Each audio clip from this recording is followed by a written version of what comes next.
Hey, what's up, everybody? GreyMan here. How's everybody doing tonight? Me, I just got off work, so you know how that goes. Rush home and get here. Actually, pushed back the time to 11:30. The reason I did that is because it seems that Friday nights are very, very crowded. There's like I think 5 lives going on right now, so I'm gonna try to figure out a few things in regards to if I want to continue doing this Friday night thing and go from there. I'm hoping my chat will pop up. I'll let everybody populate just 1 second, and then I'll say what's up to everyone. Let me go here and load this up. All right, so let's see who's in chat. We got Mary, Old Spice One, Melissa Dove, Salty Canuck, B Charming. What's up? Sparky's Run, Monty M, Firefly Farm, Melissa Dove, and what else? And Homestead Us. Appreciate all you guys being here. It's up to you, bro. Let us know. Yeah, no, I agree. I've just noticed there, I'm watching hey, what's up, Monty? Watching, I went on my channel to see a bunch of things and see what was going on before I jumped on here. And I've noticed that there's like, 5 lives going on. And I don't really want to step on anybody's toes, man. What's up, Indiana Prepper 2? How you doing, man? So that being said, man, I might. What do you guys think? Maybe I should do this on Thursday nights. Thursday's night is not as crowded. I'd probably start at around 10:30 and go from there, and maybe do a run at 10:30 to 11:30 or 10:30 to 12:30. Maybe we can, not be stepping on anybody's toes. I started doing this on Friday nights basically because I got off work, and usually I take a couple of days off YouTube, and try to relax a little bit, spend time with the family and stuff. And, work can be hectic at times. So sometimes you want to come home and relax and all that fun stuff. What's up, Southern Mongolia? I say that right.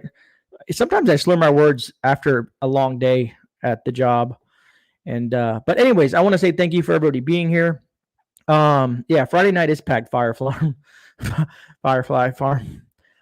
So it's pretty crazy, and I'm happy just to have just you guys in here. You know what I mean? Sometimes I figure I might just end up talking to myself because you never know. What's up? Censorship leads to the NWO. Great name. Blue Vandal. What's up, brother? And if I call you brother and you're a sister, I do apologize. Sometimes it's hard to, to see, to kind of see who it is by just looking at your icon and whatnot, or just the name. I work in I'm co-owner manager of a vape shop, if that helps answer your question. Censorship leads to the NWO. Susan Williams, it is not cold here. I'm in Florida. It's been pretty warm out. I think we're going to get some rain tomorrow. I think B's in Florida too. So it's been pretty warm here. Anyways, so I'm hoping to get some other people that want to join in and jump on chat with me tonight. I like talking to other people. I like having people on Friday nights, because Friday nights basically, or possibly now Thursday nights, by the end of this, we'll figure out what we're going to do in regards to Homestead all said, don't worry about the brother and sister. I'm Lennon, not Wayne, and Wayne is always called brother by everyone. Have I ever been close to an alligator? Salty Canuck. Yes, I have. Being in Florida most of my life, I've been alligator hunting. And if you go to the Bass Pro Shop, you can literally go, before you go into the entrance, there is a spot where they just have a bunch of gators, and on the other side they have a bunch of boar, which is just a few feet away, and also maybe about 20 minutes, 30 minutes down the highway from where I'm at. You can go towards, it's almost like Kissimmee or Orlando. They have a spot called Gatorland, and you can see a lot of gators there as well. But funny enough, here in my area, you can go to, they're called retention ponds. There's a lot of retention ponds around buildings and stuff like that. And most of the time you'll find a gator out there, sometimes small, sometimes large. So it's pretty interesting. Firefly Flom, how cold is it up there? Are you in one of the spots where, where it's like the storm is in there and all that snow's coming down? Yeah, Be Charming, you're right. That is Gatorland. You are correct. That is the spot. anybody who ever vacations in Florida should check it out if you really want to see some massive size gators. I mean, because they're like mini dinosaurs. They're huge. So it's definitely interesting to see.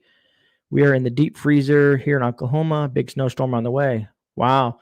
Well, hopefully you guys are prepared, being preppers. Because it's a scary thought. When you get snowed in and not have heat and stuff like that. So hopefully you guys are all safe. Frank Brown, what's up? Mad Chad, greetings from the right coast. Always good to see you, brother. Frank Brown checking in from Texas. So where was I at? So yeah. A lot of gators around here, and also down in South Florida, they have a lot of other issues down there with iguanas and pythons and stuff like that. It's a reptile paradise down here in Florida, which is funny. But I got 14 hours left in your binge. Oh, appreciate that, Matt Chad. Yeah, today the channel's been going crazy. It's been I've gained a lot of new subs, which is interesting. I don't know where they're coming from, but I appreciate it. So I'm very, very happy to see that. I'm hoping to keep on providing good content. Hopefully you guys like the stuff that I am putting out. Like I said, Fridays is kind of like a random live. I really don't make like a schedule on what I'm going to talk about and, have some sort of dialogue and what direction I'm going into. It's just kind of like a off the hip kind of whatever's on my mind thing. And let me see. I'm reading the chat, guys. Sorry. Mama 97054. I am from East Texas. And the deep freeze is creeping there too. Interesting. In northern Texas. That's kind of scary. Dun, dun, dun. Rebecca Stanley here from AP. Alaska Prepper or Angry Prepper? AP can get me confused sometimes. Dun, dun, dun. Ever swim with the manatees?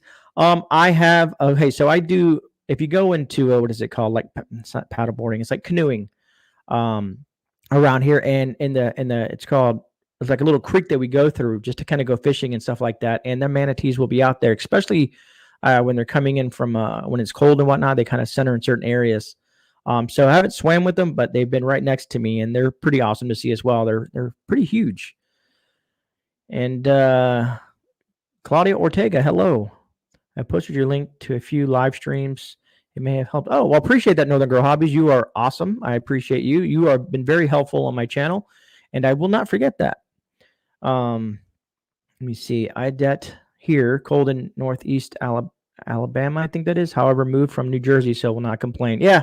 A lot of Northerners moved down here to Florida to get away from the cold. We got.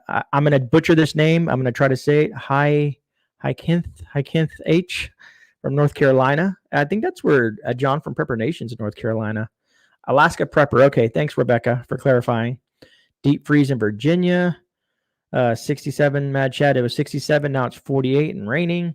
And, that sucks when it's raining and cold because then sometimes it'll turn into that sleet and that freezing rain. It's just can turn into a really nasty mess. Diane Colvert, son lives near Austin, and they are in a deep freeze too. Well, I mean, maybe we're going to get a cold front after this rain. Be Charming, Homosassa Springs. That's where my mother and my stepfather lived. I lived there for about a year, funny enough. And I enjoyed it. It was very small little place, Crystal River in that area. If you're familiar with that, Be Charming. I'm assuming if you in Homosassa, you're very familiar with Crystal River and whatnot. Frank Brown is close to Houston, and it's like 35 degrees. That is cold for Texas. Susan Williams says a high of 43. And yeah, John is. 33 outside in Charlotte, North Carolina. And Mad Chad says beach winter. That's awesome, guys. Well, so just for fun, I don't know if any of you guys, some of you guys may or may not have been on live before. So I'm going to go ahead and put out the link. And, sometimes we take a risk putting this link out, but Northern Girl says it's pronounced hyacinth. Okay, a flower. Okay, awesome.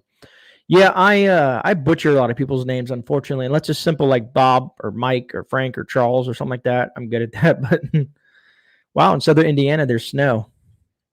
All right, so let me go ahead and throw out this. And this is for anybody.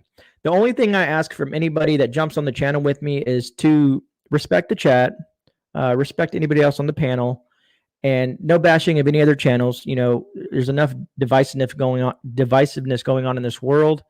So this is just fun, chit chat. Let's talk about our day. If we want to talk about politics, I do want to show you guys something that I found interesting. But Northern Girl, us girls know our flowers. Yeah. But anyway, so I'm going to go ahead and post a link in the chat real quick for anybody who does want to join and jump on with me tonight. Everybody's welcome, like I said, and just be polite, So not to dive too much deep into politics, but I wanted to show you guys something. And, a lot of people have been talking about the whole HR 127 and all that fun stuff like that. But this popped up on my screen. Excuse me, guys. I apologize.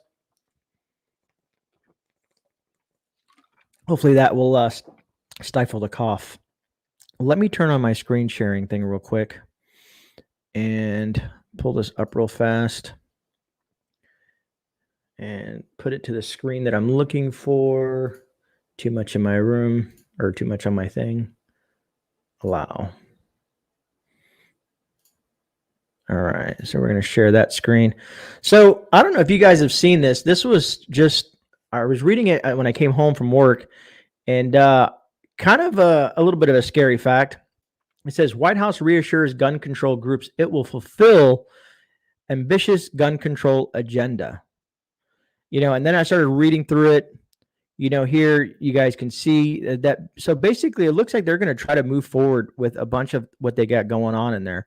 And I think, where was it at? Towards the bottom. Legislation and order. Where did I find it at? Sorry, guys. I'm just trying to see. There was something that grabbed my attention. Yeah, see, here it is, the HR 127 gun apocalypse. And I'm not afraid to say that. And this is off the Epoch Times, these guys. And as you can see, they've been demonetized off YouTube, unfortunately. But anyways, if you guys can always check their website out. It's accessible to everyone. But you guys may want to read into this if you are, worried about gun control and stuff. I mean, this just kind of really bothered me. You know what I mean? And I can't see chat while I'm bringing this up. But yeah, man, I just wanted to share that with you guys. I saw that. It was dated today. And is today the 12th or the 13th? Shit. It is the 12th. Okay. I want to make sure I'm not behind. It's been a long day at work, but yeah, I wanted to share that with you guys. It just kind of bothered me in regards to that. I wanted to bring that up, man. I was just like, okay, so they're trying to actually move forward with a lot of this BS. But anyways, back to me and back to the chat. See if I missed anybody while I was doing that. So I'm expecting snow, Northern Girl. Hoot owl holler. What's up? Prepper nerd, what's going on, man? How you doing, man?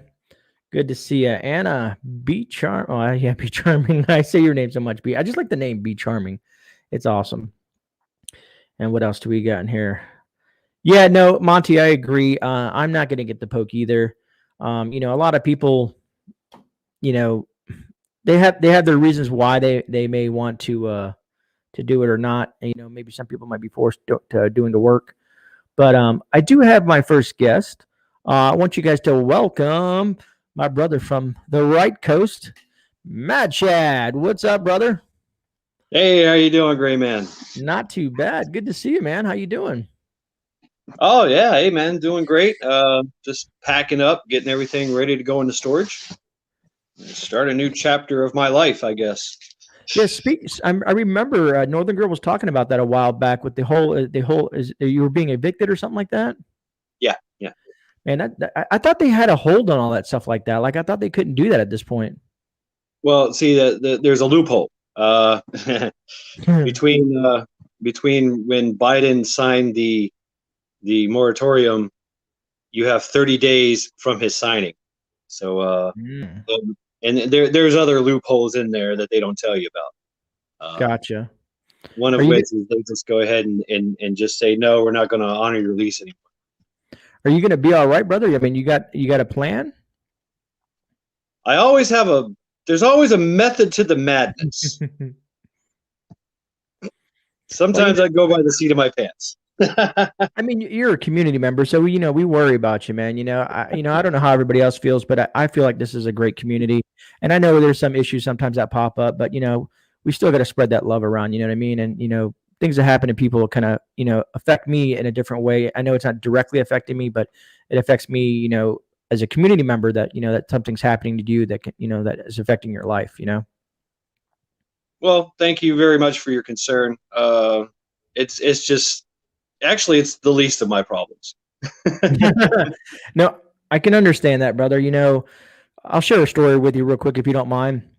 It's about 3 years ago, man. Everything hit me at one time.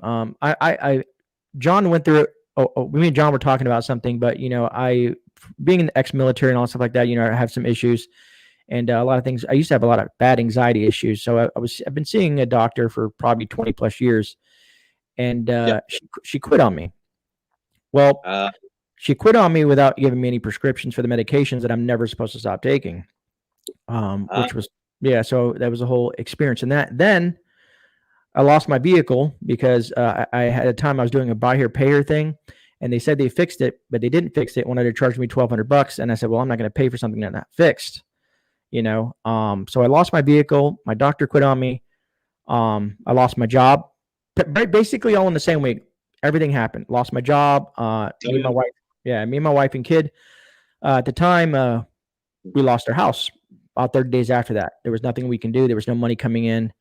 And by the time we started getting a little bit of income in, it was just way too late. We were too behind, and I didn't want to do that to the landlord. My landlord was actually a nice person, and he tried to help us out, but I didn't want to put that burden on him. You know what I mean? Because I know everybody has bills to pay, regardless of who they are.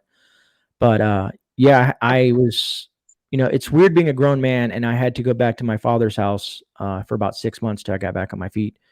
So it was a life-changing event, man. I don't know. A little bit about me is I've been bonked in the head too many times. I've got some eye issues, so I'm kind of okay with any situation I'm in. It's kind of weird like that. I guess that's why I call myself Mad Shad, because I'm just like, all right, let's go. But that might be to my detriment. I don't know. But hey, I get it. And series of unfortunate events, they happen. You just gotta keep moving on. It's a teachable moment. It's a very teachable moment. Agreed. Agreed. A lot of times I think I'm doing the right thing, but I don't know. I mean, it's all you can do is, and I like your attitude in regards to, you're trying to keep a sense of humor about it. I have no choice. I have no choice. Yeah, because if you let things get to you too much, then things get bad, right? Well, even in the bad, I'm laughing my ass off. That's awesome. I'm that guy. If I don't mean to bring up anything, but if you ever been in that firefight and you hear, woo, oh, good God, damn, that was me. Yeah. Hey, sometimes, people depend on your brother, you're saving someone's life sometimes, Yeah, that was me. I was mad. I was mad in the Marine Corps, so no difference now. No difference now. Just now I'm older. I hear you, brother. I just want to say what's up to the ugly prepper. He's in the house. Nay waves hi to all. S.J. Mullen. I'm trying to keep track of everybody and that comes through the chat, man. Prayers to you and your family. Hello, UP's up your leg. Sometimes do you ever read the chat? Have you done a live, Mad? No, I don't have the views or anything, and I've got a shitty phone with bad reception. So I tried. I did try to go on the live stream, and I can't. It's terrible. Right. Well, I mean, I know a lot of people are bypassing the whole YouTube algorithm by using the StreamYard and stuff like that to go online. But I can understand, having a camera issues and stuff like that, because sometimes if your reception is crap. I'm glad we're having a great conversation right now, because usually it's not good. Yeah, I mean, you're clear. You're not frozen. Like I've watched you in the past, and sometimes things will happen like that where you're like you're just frozen, man. But yeah, man. I mean, do you have things coming up on the channel, or what you got going on? Like you got, what you're doing with the channel and whatnot? The thing words. I'm kind of inspired by that. Mm-hmm. If you've seen that, where I was just Yeah, saying a word. yeah, that was interesting. And because I was waiting to see where it went, and I was like, and then after back to back, and I was like, okay, I see where it's going, and it made sense finally, So And that was pretty interesting. funny story about that. Everybody thinks, wow, that's so creative. Yes, it's a creative solution to a problem. Because of my TBIs, sometimes I can't make a coherent sentence. Okay.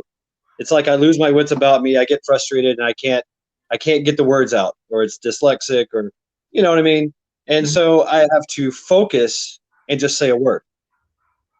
And it was kind of like a creative way of getting it out, because I had all this shit on my mind that I wanted to get out there and do a show on. And it just I get the thing happens, and I'm like, what do I do? I can't do anything, so it was kind of a creative way of pushing the creativity. But I kind of like that. I kind of like doing maybe doing some more but now I want to write them down, actually. It'd be a long list, because you did go through lot of words there. I mean, and it's entertaining, the aspect. Sometimes I can see your videos would be like 25 to 30 minutes long. Sometimes I struggle with doing those videos that long, just to come off the hip like that. I can just talk and talk and talk. I can't. Stuart and Lisa Martin, they said hello from Minnesota. It's negative 25 below without windshield. Maybe they meant wind shear or wind. Yeah. Or they're driving without a windshield, possibly. But that is quite cold, negative 25. I don't know how I deal with that personally. It's been a long time since I've dealt with that kind of cold. Me too. It's like the coldest I've ever been in is negative 60. Wow, that's extremely cold, man. I'm pissed because I didn't make the 80 below club. That's nuts. Homestead Austin, can you keep your dog, Mad? Yes, I'm keeping the dog. Where the dog goes, I go. Unfortunately, it pains me to say that the promise I made to keep the cats will not be adhered to. I have to give them up. That sucks. They can't. Yeah, and for years we've been together. The roommate, I was taken in by the roommate, and this is her place. She died, and told me to keep the cats, and give them a good life until death. And I was like, yeah, I promise. And well, I hope I am, because I'm going to be either giving them up to a good home here somewhere, or to a no-kill shelter where they will possibly get, somebody can take care of them. Well, that's. Yeah, go ahead. No, I was going to say, a lot of people don't understand that animals, be it dogs, cats, and other animals, that they're almost like a part of the family. Trying to give something up that that you bonded with, can be it's like almost like a kid, and it could be emotional. If that makes sense. I'm not killing anything. I'm not killing anything. All right. I don't have. That's. And I've heard stories of that, of just euthanize them, or just let them out. They'll be fine. All right. No, man, these guys rely on me, and they kind of pick me up when I'm sucking it here, and they go, hey, give me a good nuzzle. They like my beard. They'll get in there and nuzzle my beard, and hang out, purr on me. It's funny. It's great. Well, Busted Beak said they've been in a negative 110 with wind chill in North Dakota. Now that's wow. You know what I'm saying? It's like almost like Antarctica weather there, man. What's up with that? Wow, that's amazing. Yeah, Great Lakes Reliance is 19 degrees in Michigan. Great Lakes, I lived in Michigan, and I enjoyed part of it for quite some time. I'm glad I don't live there now, because the governor there is a retard. And no offense. I know I shouldn't have said that word.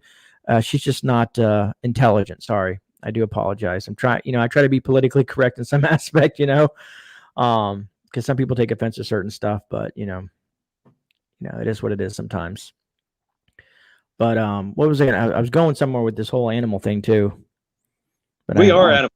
We are. Yeah. I mean, primal man, it's we are animals, agreed. And that being said, I've always thought, everybody talks about, if the shift happens or some major shift happens, shift can mean a lot of different things. It can mean just a storm or flood or a pandemic or whatever they want to call it. But in a major bad situation, and we all revert back to that whole primal man, I think things can get really nasty at one point or another. Yeah, but that's where community is going to come in. Yes, agreed. Hopefully there's enough, and that's what great about the prepper community is knowing that there is a lot of like-minded people out there, and hopefully that gives hope to everybody out there that that if anything ever bad does happen, that we will have some sort of community and ability to rebuild our society. Oh yeah, absolutely, absolutely. I thoroughly agree with that. But we are going to see the primal man and woman come out in people because that's what we go to. That's our go-to. We've all heard the stories of the 12-year-old found in the woods that couldn't speak, but could fight three people, three grown Yeah, men. agreed. And it's crazy how a lot of people think that I hear a lot of people Matt, you're pretty good at hunting and stuff like that, right? And fishing and all that fun stuff. Oh yeah, yeah. A lot of people are not familiar with those skills, and one thing everybody's like, well, I'm just going to go hunt for food and stuff like that. And I tell everybody, so is everybody else.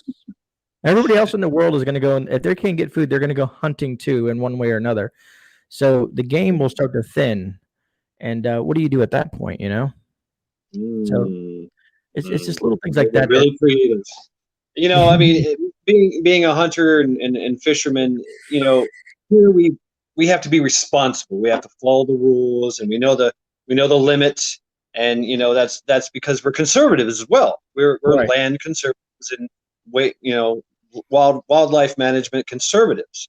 And you see a lot of that poaching going on. I know it's real bad in Tennessee, where I'm from Tennessee, and Okay. you'll see carcasses on the side of the road missing antlers. They just Wow. want the rack. They just want the rack, and they just throw the meat down, and they wonder why there's a massive coyote population, or a Yeah. massive buzzard population, and hogs. Now we have hogs. I thought about taking a job in Texas. They fly around in helicopters and shoot hogs, and you get paid to do it. And they just leave them there to rot? Yeah, they just leave them. Yeah. I mean, I understand they can be a nuisance, but damn. There's millions of them. Millions, and they're not even a nuisance anymore. They're invasive. They've been categorized an invasive species. So they are very detrimental to they almost destroyed Russia. I think I remember reading that some time ago about Russia and the hogs and stuff like that. I know we have a pretty extensive hog population down here, but I don't think that sounds that bad because I know they have hogs. I think there's not a hog season. I think you can hunt them. Don't quote me on that, but I think you can hunt them at any point at any time down here. But you do have to be careful though, because they have diseases and whatnot. So, I mean, if you decide to hunt them and eat them, you got to be knowledgeable in what you're doing per se. You better. And the best time to do it is when it gets cold, because in the summertime, in the springtime, they're loaded down with parasites, Yes. Parasites, bacterias and things. I mean, that's what we know here in South Carolina. I mean, it gets hot and things just grow parasites. Same thing. We're here with the hogs. They're not so much of a big problem here because, well, we have gators too. And well, I mean, going inland, it's legal to hunt them with anything you have. You have to be careful of whose land it's kind of like a land issue, like a permission thing. Hey, can I hunt on your land? Can I take these hogs? You can take them in any season, in bow hunting, muzzle, whatever, deer, or if you're a landowner and you find them on your property, you can shoot them at will. But there's not much. Same thing with coyotes. We got a coyote problem here too, but that's everywhere. I wanted to say hi to Tina Mitchell. She said hi. I saw something here. It said, we pay huge, Monty M says, we pay huge money for that in Texas. We also trap and sell them. That's interesting. I didn't know they do that in Texas. And then We the People Prepping said it only takes 3 days for a domesticated hog to become feral. I didn't know that either. I love learning this information, man. I've heard stories of that of hogs, domestic hogs running with packs of other hogs, wild hogs. And Bullfrog Swamp Home said, Mad Chat is awesome, South Carolina, son. Bullfrog. Absolutely. Tina said that hogs carry a chronic wasting disease like deer, elk, and moose do as well. Yeah, man, it's and that's another thing that people, when it comes to hunting animals, like I watch this guy. I wish I could remember his channel. He goes out in the Florida wilderness and he eats raccoons and stuff. And and raccoons are a big nuisance here in Florida, but they're huge, man. If you see the size of raccoons down here, they look like small dogs. Here they look like small children. Yeah, okay, so you deal with it too, man. Yeah. Someone made a funny thing at my job today. We were talking about eating squirrels and stuff because we used to hunt squirrels and small game. And he said, "Man, the squirrels from up north are the size of cats, and the squirrels down here are just like little tiny little critters. Not enough meat to feed anybody on." And I agree. The squirrels down here they look like they're starving. Let me see here. I saw something in chat just pop up. Was it Tina Mitchell at GreyMan? No, that was a question. Okay, what did Tina say? Oh, no, Tina Mitchell's asking if hogs carry the chronic wasting disease like deer, elk, and moose. I don't know. Do you know the question to that, Matt Chad? Chronic wasting disease? What is that? I'm gonna, since we're on the internet, so I'm gonna look up chronic wasting disease just to find out. I might know it by something else. It says chronic wasting disease in deers, symptoms, animals associated with that. I see deer on there and elk and moose. Let me see if hogs are associated with that. Is that the shakes?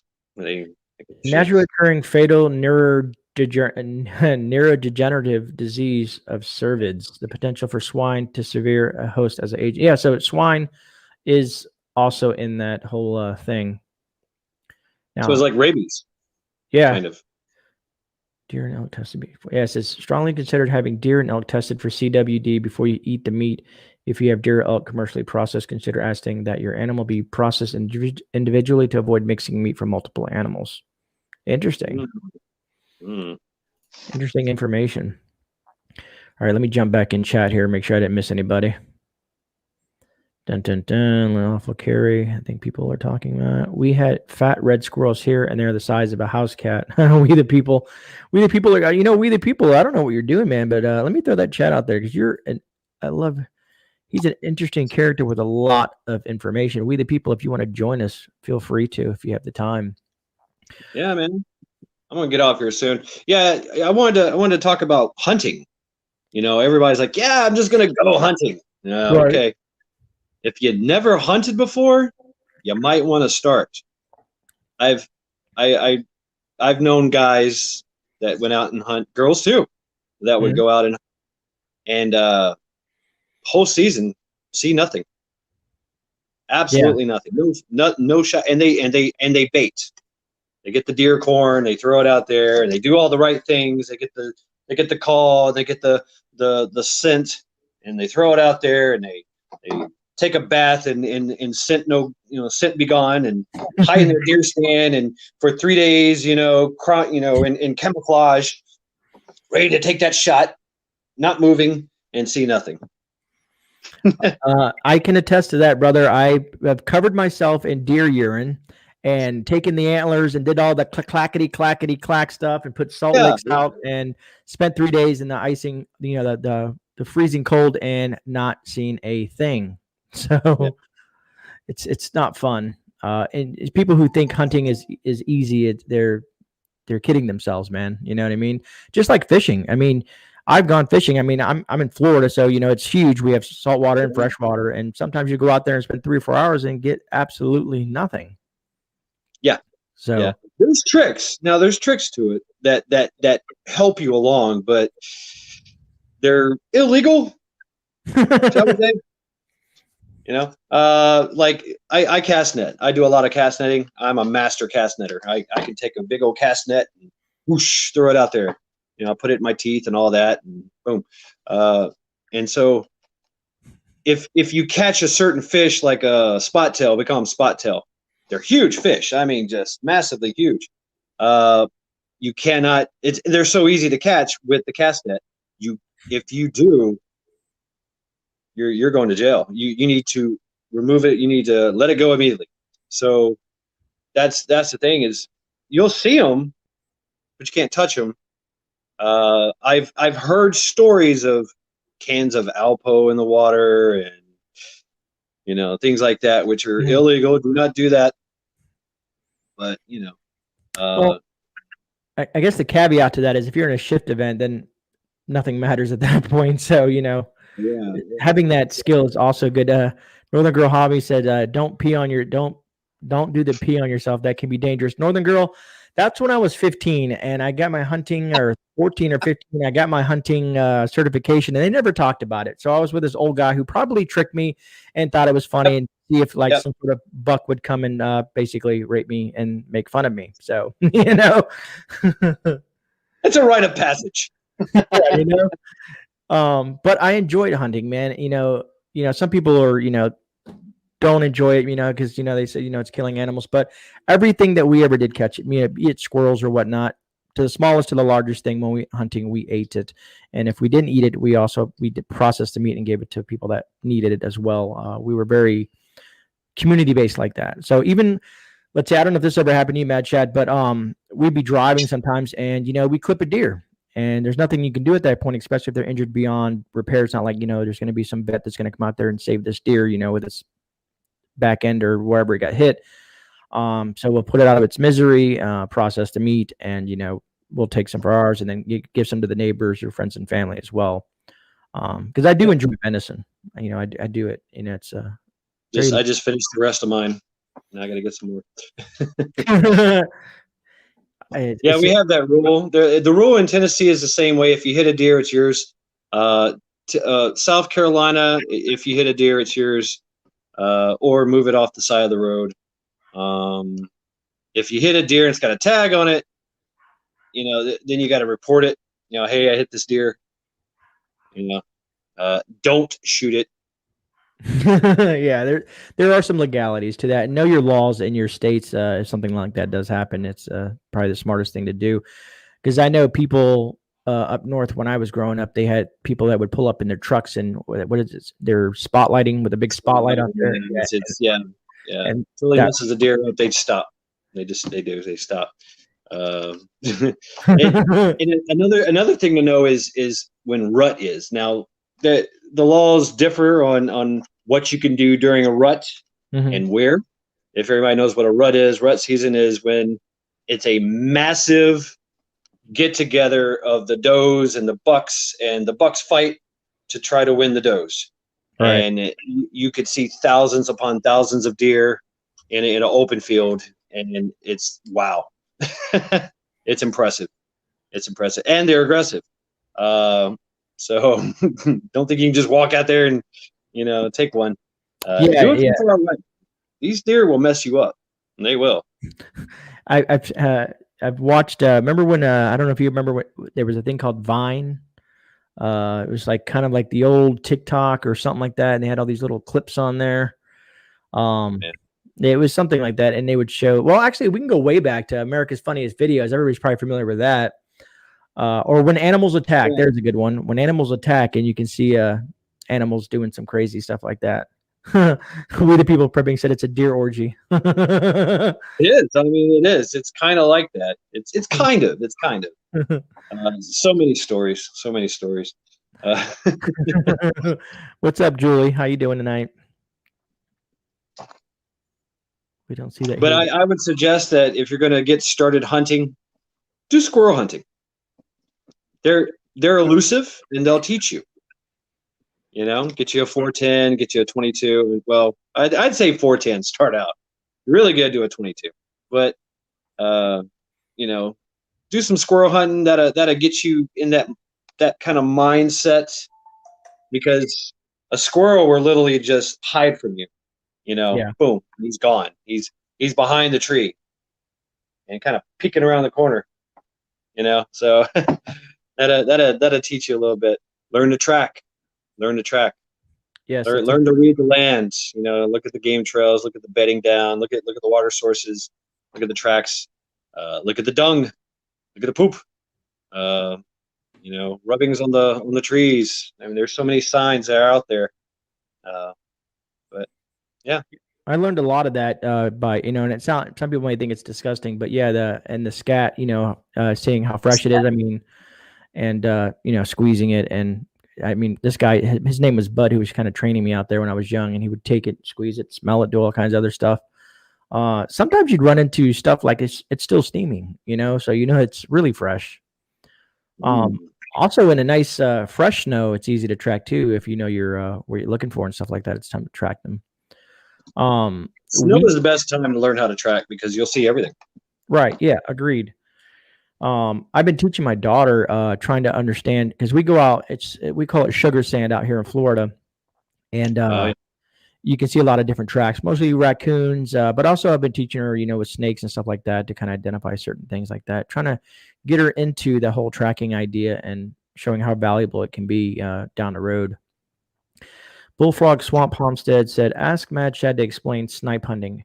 He may know the joke from the south."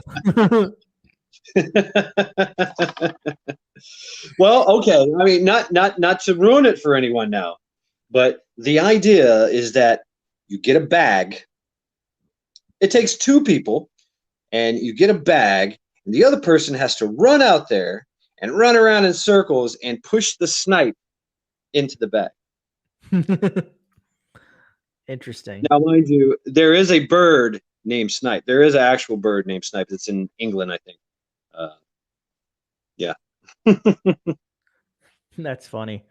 Funny. For some reason, I've never heard of it. No one's ever turned me on to that, but now I know. You've never been snipe hunting? No. Oh, you should go sometime. Yeah.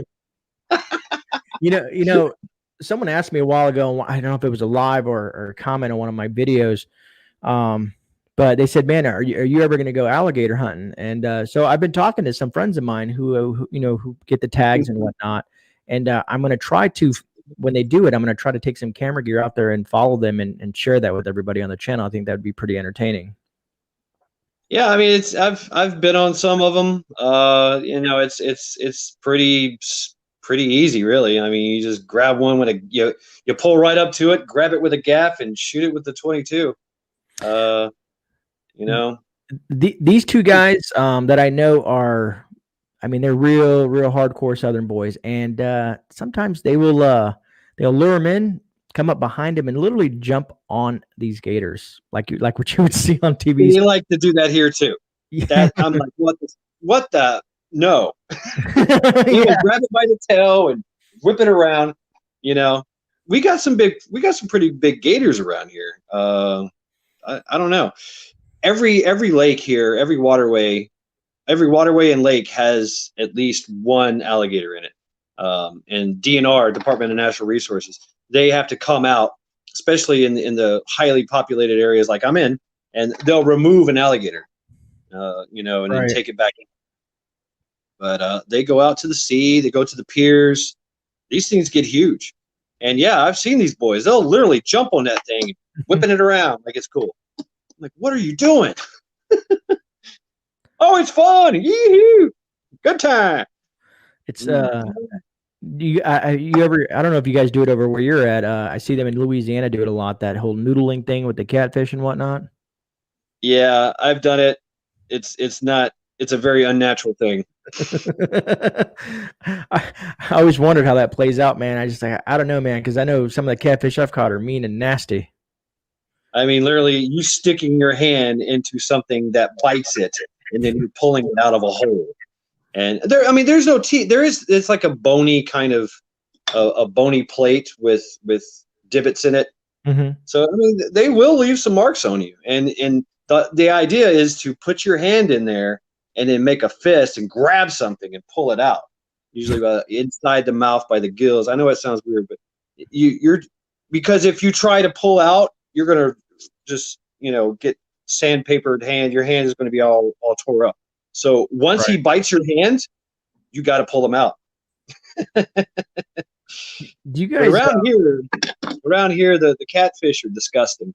We've been privy to a lot of pollution.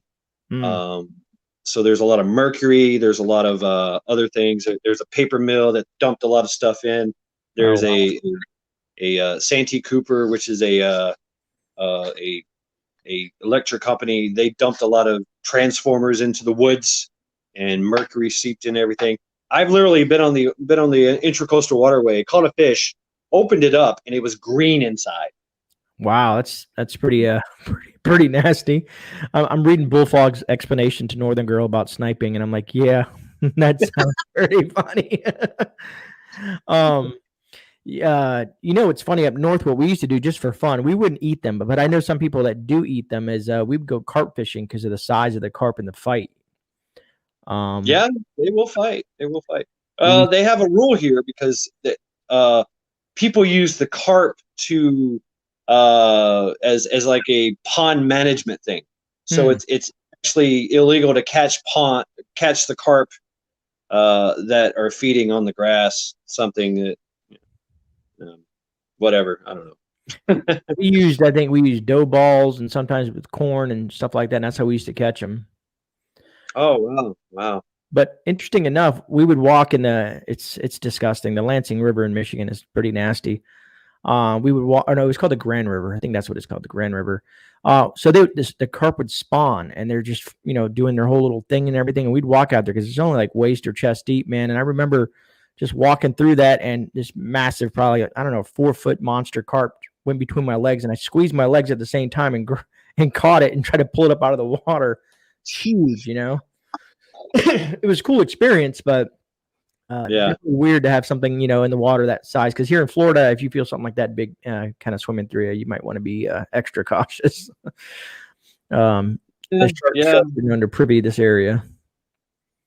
In the inlet, we have the inlet goes in and out, so that's the best place to fish. I like to coastline, hit the coastline, the beach, and also get into the inlet.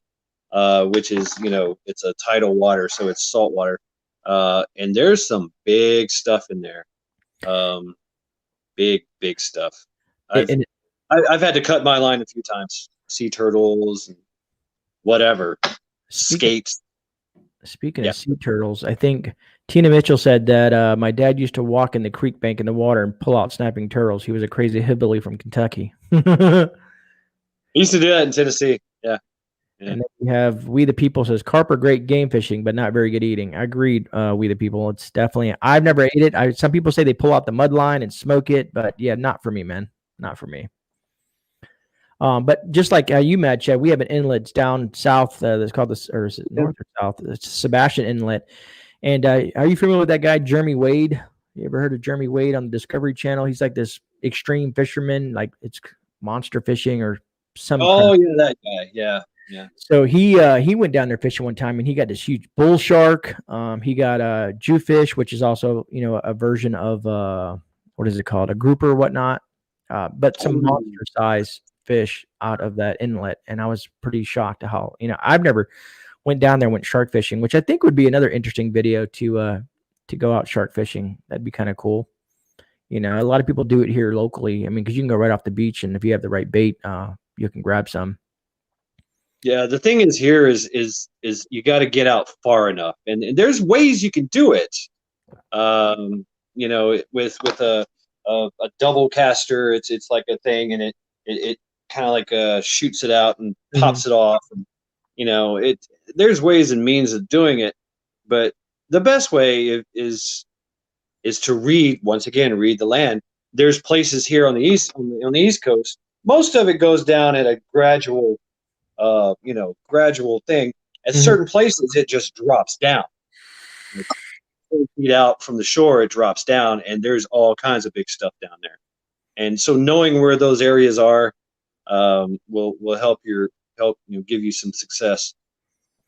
Yeah, no, I agree. I was reading the check is we the people said bull sharks are mean as F. And that they are, man. They are definitely known to attack man for no apparent reason if they're just bored, want to test it out. We have a lot of here on the the right coast. It's all about the beach, and in the summertime, spring, summer, there's millions of people out in the water, out in the beach, families, the whole 9 yards, just having a great time.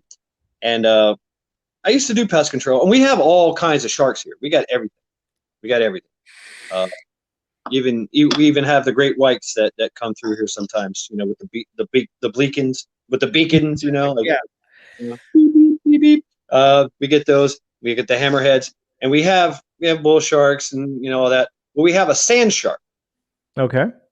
and a sand shark he can get pretty huge. He can get really really big. But they just don't like humans. And so if you go up on the condos and look down onto the beach, like 10, 12 stories up, Mm-hmm. you'll see kids playing, and then this big freaking sand shark just sitting right next to it. I mean, big. But they don't like people. So they go for what they look for is for fish that get pushed in and then try to come back, and then they just that's how they eat. They just sit there and just so they never mess with people. And if somebody and you'll see them, they'll get somebody will try to get close to them, and they'll just kind of move away, kind of, Meander around. Are they and they any? look just like sand. Can't see them. Are they similar to like the Nerf sharks that we have down here? Because they're pretty harmless, most of the Nerf sharks, but a lot of people like to play with those out here in the ocean sometimes. I don't know what a Nerf shark is. Oh, B Charming said sand sharks are in Florida too. Yeah, Just you never see them. They look just like they're colored just the same as sand. we run into. I know I've run into a lot of like the stingrays and stuff like that. Those guys are pretty dangerous down here, man. Yeah, yeah. I mean, yeah, they are. They are. That the first thing you do, we catch them off the pier sometimes, Mm-hmm. and they can get really really big. And what they do is when you catch them, they just sit, and it's like you're pulling a freaking carpet. It's You think you have something huge on your line, and you're ringing. Like, yeah, man, this must be something awesome, and then it's it's a stingray. And and the first thing they say the first thing you do is you got to grab that thing, grab the stinger, the whip. It's right by its tail, and you got to just grab it with a pair of pliers and cut it off because it will stab you and kill you. Yeah, Just without, yeah, that's what isn't that what killed Steve Irwin? I think it was, right? crikey, yeah, right to his heart. I mean, it's that for for us, we're very vulnerable to everything out there in the ocean. Agreed. Yeah, I give some people credit for that the scuba divers that go out there deep, off the reef and stuff like that. There's a lot of nasty stuff out there.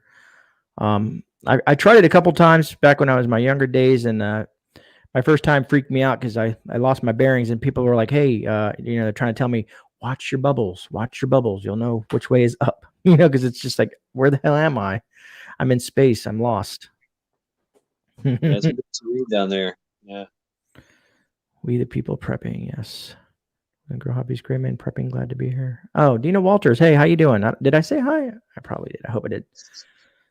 Zane says sand sharks up here on the Jersey Shore also. So I guess they're maybe all over the East Coast. Oh yeah, absolutely. I was at Homestead Austin. They're in Australia. Everybody goes great white fishing in those areas. I noticed, and those monsters down there, man, that must be interesting. They've got everything. I should have done it when I was I went to Australia, in really. Queensland. Yeah, I should have.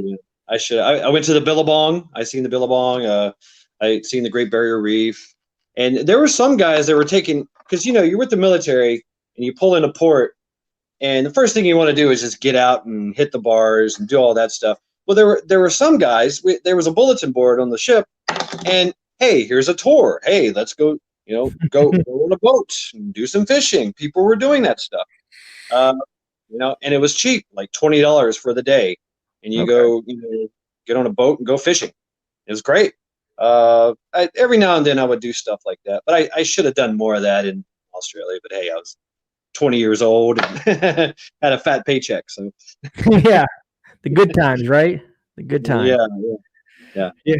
My wife, after watching my interview with Lynn and Wayne, she's like, "You think we can move to Australia?" And I was like, "Why do you want to move to Australia?" She goes, "We can move by Lynn and Wayne. That'd be awesome. We could be neighbors." And she's all excited and stuff like that. And I'm like, I don't know how we're gonna get there because I don't get on planes.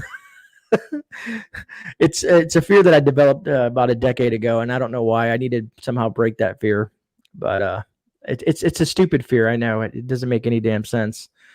But I guess I could do like if you're familiar with the A Team, you ever watched the A Team with where they used to drug what's his name, Mr. T, to get him on the plane. Yeah. He was one of the toughest guys, but he did get on the plane. Homestead Oz says, yes, come down under.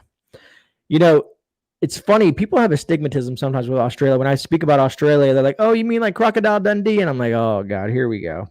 Like, everybody diverts to the movies and they think, my wife said that Homestead Oz, she did say we can come by boat. She said it'd be a long trip, but we can go by boat. So then I told her, I said, yeah, that sounds cool. We can go by boat. I said, what if the boat sinks? They were in the ocean with the gray monsters. Oh boy, man. I try to look at all the different things because she's been trying to get me to do some more interesting things.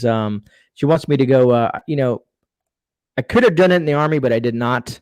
I had the option. When you're a medic, you can kind of go, airborne and do all that fun stuff like that. Yeah. And I opted not to. But there's a place here in, I think, Orlando, Florida. They have like this huge funnel thing that you can get in a kind of experience. That would be fun. Yeah, you're free falling. Yeah, that would be great. That would be great. Jumping out of an airplane? No, I don't think that would be fun at all. Yeah, just like the Titanic. Homestead Oz. Yeah, just like the Titanic, man. Hit an iceberg and we're done. And then you are with the great whites. Yes, unfortunately. Yeah, man. It's see, because it's funny. I don't know how you said when you were younger. When I was younger, I had no fear. When I lived in the Keys where I was born, we'd come off to the dock. Yeah, I was born in Key West, and we'd go off to the dock. I know that place too. Yeah, it was beautiful, and the water's 20, 30 feet deep. You can see all the way at the bottom. You can see all the stuff down there, and we would just jump in. And we were like, 7, 8 years old. No big deal. No fear of nothing, man. And at that time, I probably could have done anything. You haven't got that fear factor built into your system yet. Yeah, you got the zebrafish, you got everything. You got the sea snakes, the poisonous sea snakes. You got poisonous sea urchins. You got all kinds of stuff. Yeah. I've been to Key West. I've actually done fishing there and done stuff in Key West. That was fun. Really, that's awesome, man. Our parents used to always warn us of the barracudas because they would tell us to take off our jewelry. They didn't want nothing shiny when we were in the water because I guess they were attracted to that. There's a huge scientist eco. They do a lot of shark tagging and checking out all that. And yeah. Did you do any touring down there? Like, did you go to any to the bars down there, like Sloppy Joe's or any of that stuff like that when you're down there in Key West? I did attempt the Duval crawl. It's definitely an interesting place, man. Island life. At least this is in the 80s, man. So it's 70s and 80s when I was living there, and it's definitely different than it is now. Things have changed. It has become a haven for all kinds of weird stuff. But it was there like early 2000. Yeah, the sunsets. Everybody goes to the end and watches the sunset. Yeah. Chickens. Wild chickens. Wild chickens everywhere. It's it's funny you say that because like I said, my grandfather and them, they were Cubans, from Cuba, and they had all kinds of like chickens and stuff running around. They would come up with weird stuff like baby pigs sometimes. I don't even know where they get this stuff out on the island, but they would just show up at our house. And then over at the Hemingway house, my stepmother, she worked over there, and they had the 6-toed cats at the Hemingway house. Yes, that's right. Yeah. Like only place in the world there. Tina Mitchell says, my niece wants me to go on a cruise. But with my luck, that's when an EMP would hit. Same as getting on an airplane would crash if I got on one. So I'm not the only one with weird fears that something may happen. Oh man. But I guess it's good to be fearful in certain things, you know what I mean? Because if you have no fear, you probably be a danger to yourself at one point or another. I guess. I mean, I don't know. As you know, I've been. I'm an emerald shellback. I've been around the world 3 or 4 times. I've been in all kinds of ships, flown in all kinds of, the flying did really kind of get to me in the beginning. And then of course, we do a lot with helicopters. Right. So, and sliding out the bottom of a helicopter on a rope. That's always fun. Yeah, I remember that training. And anybody who thinks that riding in a C-130 long distances is fun, it's not. It's not. Yeah. Yeah. It sucked. It sucked, brother. I don't You know. got to get the little thing, the motion sickness tab, and put it behind your ear. And make sure you have a little bag with you, just in case. Yeah, good old bag. Where did you go to basic at? Did you go to Paris Island since you were in the Marines? Yeah, I was in Fort Jackson. Some people like to call it Relaxing Jackson, but it's funny. Some people hated their basic, but I loved mine, man. I enjoyed it. It was fun. I got right out of high school. They called it the delayed entry program, and basically after I graduated, I went right in and had a good time with it. I mean, maybe it's different for others, but when I'm 18 and I'm physically fit, so it was not really too much of a huge deal. I mean, I had like a year to get ready, and I got myself in crazy shape. I mean, I was crazy shape. I was running barefooted on the road for 3 miles at a time. Just, I mean, I was a 300 PFTer and all that. Yeah, I was louder than my drill instructors. I maxed out the PFT right off the bat, and they're just like, "Oh, damn, okay, all right." That's awesome. You guys do the same thing that we do, where we do gas training and stuff like that? Yeah, well, funny thing about that, yeah, where you do the gas, that freaked me out. I bolted. I was the one that bolted to the door and freaked out. I tried to beat up the drill instructor to get out the door, and he had to throw me up against the wall and say, "Get a hold of yourself, Tanner, get a hold of yourself." And I was free. I'd never, you're young. You've never experienced like that rush of pain in your lungs, And I was kind of a jokester, so they screwed with me pretty hard. After I said my name, rank, and all the other BS, they were like, "Sorry, Private, we didn't hear you," and they wanted me to repeat myself. And that's when I took that deep breath, and all hell broke loose. And they got a kick out of it. They pretty much enjoyed it, man. Well, it's funny because it's one of those teachable moments, and it carried on in my, career, if you will. Because I started, if you ever heard of the CBIRF, the Chemical Biological Incident Response Force. Yeah. My company was the guinea pig for that. So we went to the gas chamber like once a day for a month. Wow. It sucks. And then we would go. Yeah. I mean, I got to the point where you'd pop CS or CN in front of me. I'd go. You just got used to it, huh? Yeah, it's like, okay. And it does kill COVID. And anything else that's in you. Yeah, you got a sinus infection, it's done. It's good. You're good because it's all coming out. Yeah, they had pictures of us. Luckily, they didn't catch me. They had pictures of us coming out of there, and you could just see people with snot and everything running out of their face. Every orifice had something coming out of it, man. Yeah, it burns your eyes. Every mucous membrane, it burns. Yeah. Yeah, I wish I could add that to my preps. That would be interesting if I could get myself some hands on some of that stuff. Well, I mean, if you think about it, you probably could come up with, because what they did in the gas chamber is they had a Bunsen burner, and they just threw the tabs in there and they were burning it. Their pepper, just plain pepper, throw it into a fire, and you will run everybody out of there. They will be choking. Just plain old black pepper? Yeah, That's interesting. I never knew that. it's terrible. Kind It's mm, of makes me want to try that at one of these bonfires one of these times. don't do it. Don't do it because it'll get you too. Oh, really? It spreads that fast, brother. Oh shit. Yeah, I think I'd probably make a lot of enemies that night. Yeah, yeah. I mean, black pepper. I was a prison guard as well, and so we had some guys that escaped or tried to escape, and one of the things they had was they had a pack. They had made a backpack, a fanny pack with black pepper in it that they would just cut it, and as they were walking, they were sprinkling black pepper behind them to mess with the dogs. Just like Kuhan Luke, but they had a little fanny pack that they melt. It was pretty ingenious.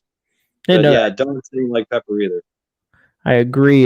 Tina Mitchell says her husband passed in 2008, was a combat medic in Vietnam, drafted in 68, 69. He was drenched with Agent Orange multiple times.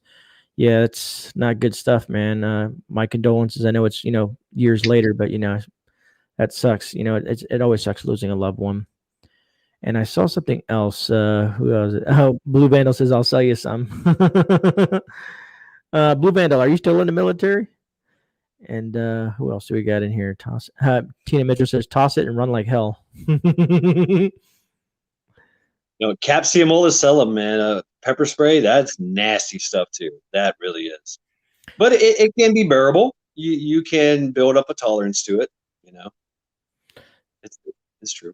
Yeah, Jeff Rifle says, good morning, Gray Man. Is it morning? Is it that time? I know I'm on the East Coast. Are we on the same time zone, Matt Chad? 12:37. 12:37 here. Yep. I guess it is morning. Yeah, she said he had passed away due to complications to that crap. A lot of vets in the Vietnam era, had a lot of complications on that. There was a lot of bad mistakes made in those eras. I know a couple of vets that my father knew, and that were his friends that went through a lot of stuff like that. Some of the stories they told that, sometimes when they dropped napalm, man, they would miss that spot and kind of cover other soldiers with that. And I heard that's really bad way to go. Yeah, friendly fire isn't. But in regards to OC spray, it's funny that we were talking about that. And I see it in the chat. People who come into my house always wonder, because by every door, that I have in the house, because of my daughter, sometimes if she's here alone when we're at work or whatnot, and she's older, you know what I mean? But, I have basically they're little things attached to the wall that have OC spray at every spot, just because, it's like a deterrent, that can kind of, someone would try to get in and you hit them with that right in the face. And then it has the UV marker in there too, just in case. Oh, wow. That's pretty cool. Yeah. But yeah. Just being a prepper, you think of like all different kinds of things for home security and stuff like that, regardless of all the cameras and bells and whistles that you may add. I've specifically told her that, just don't open the door. How about that? Regardless if it's a UPS man or Amazon, just let it sit on the porch until someone gets there. The cameras will watch it, and it's not worth your life or anything like that bad happening to open that door. Yes. Deny the battle. Nah. Deny the battle. It's like I said, luckily it doesn't happen too often, but it's just I always had to have a backup plan just in case, man. And that's why I'm trying to get her started young, in regards to training and stuff like that, little odds and ends, and familiar herself with weaponry and stuff like that. How old is she? She'll be 13 this year. Oh, okay. Definitely jiu-jitsu, Brazilian jiu-jitsu, of course. Cali or Crimson. Mm-hmm. Just sticks. I mean, I grew up with a stick in my hand, and that translated over into swords and axes and everything else. So just give her a stick and stick fight, I mean, a switch, 2 switches, and you just kind of duel with each other. No, knowing that definitely, or HEMA, there might be fencing or HEMA in your area. I'm sure there is, Mm-hmm. Florida. Oddly enough, there is no HEMA here. Historically accurate, or historically European martial arts, with the swords and the rapiers and all that. Right. That teaches you a lot. Kempo, Kendo, it teaches you measure. It teaches you, how far away you are from someone. I mean, and how close you have to be to strike. That in itself is enough to stop a fight or deter a fight or just deny the battle. Yeah. Holmes said, Krav Maga. Krav Maga. Krav Maga. See, okay. I don't want to. I love Krav Maga. I do. I seriously do, and I love my combatives. I've been a martial artist all my life and everything. Now I'm just an old tough man. So I got old man strength. But it's the basics, man. It's the wrestling, the boxing, the kicking, and the measure and distance, and that's the best thing. If you ask me, what are the best things you should learn, is boxing and wrestling, grappling. That's it. That's all you need. Speaking of that, what did you think of Bruce Lee's teaching of the Jeet Kune Do? I followed it, and he had a mixture, and that's exactly what he did. Is he followed? He went to each style because he was a trained Wing Chun artist. That was his thing. Is boom, boom, boom, boom, boom. I know that doesn't translate well in the comment. But anyway, so he was taught by the Ip Man, a living legend in China. So my background is in Shaolin Kung Fu, by the way. Okay. Yeah, years on that. But so I know a lot about the history too. But that's what he did, is he came out when he came to America and he started questioning, because things didn't work. Certain things didn't work. Everybody wants their style to be the best. Right. That's the way it is. And there's something to be said with being in a traditional martial arts. But you have to be able to explore, and everybody's different, and some things work for some people and some things don't. And you find that you become painfully aware when you meet somebody that knows something you don't know. But knowing how to take somebody down, knowing how not to get hit, knowing how to hit, how to take a punch, how to give a punch, and how to avoid. Do you shoot on him? Do you take him down? Do you sometimes the best place to be is close, or far, far away. Right. I wonder if you could ever incorporate that into your channel. I don't know how YouTube works with that, but maybe teaching just small techniques in here and stuff like that. That might be kind of cool. I really, because I do that I've done that all my life, is teach little things, and all my friends know little things, just little tricks of the trade. But I don't have a partner, so it's kind of hard for me to teach that. Right. How to shoot, how to grab somebody, and because I was a bouncer too, so I know some some come-alongs, if you will, and right. I need a partner to show that. I can't do it all myself. This doesn't translate well. It's funny you're saying that too, because I've run into some issues. People they want me to go deeper into the medical thing. And I said, there's some things, in regards that I'd like to do, but I need some sort of dummy or something that I can use to show the application of some of this medical training on there.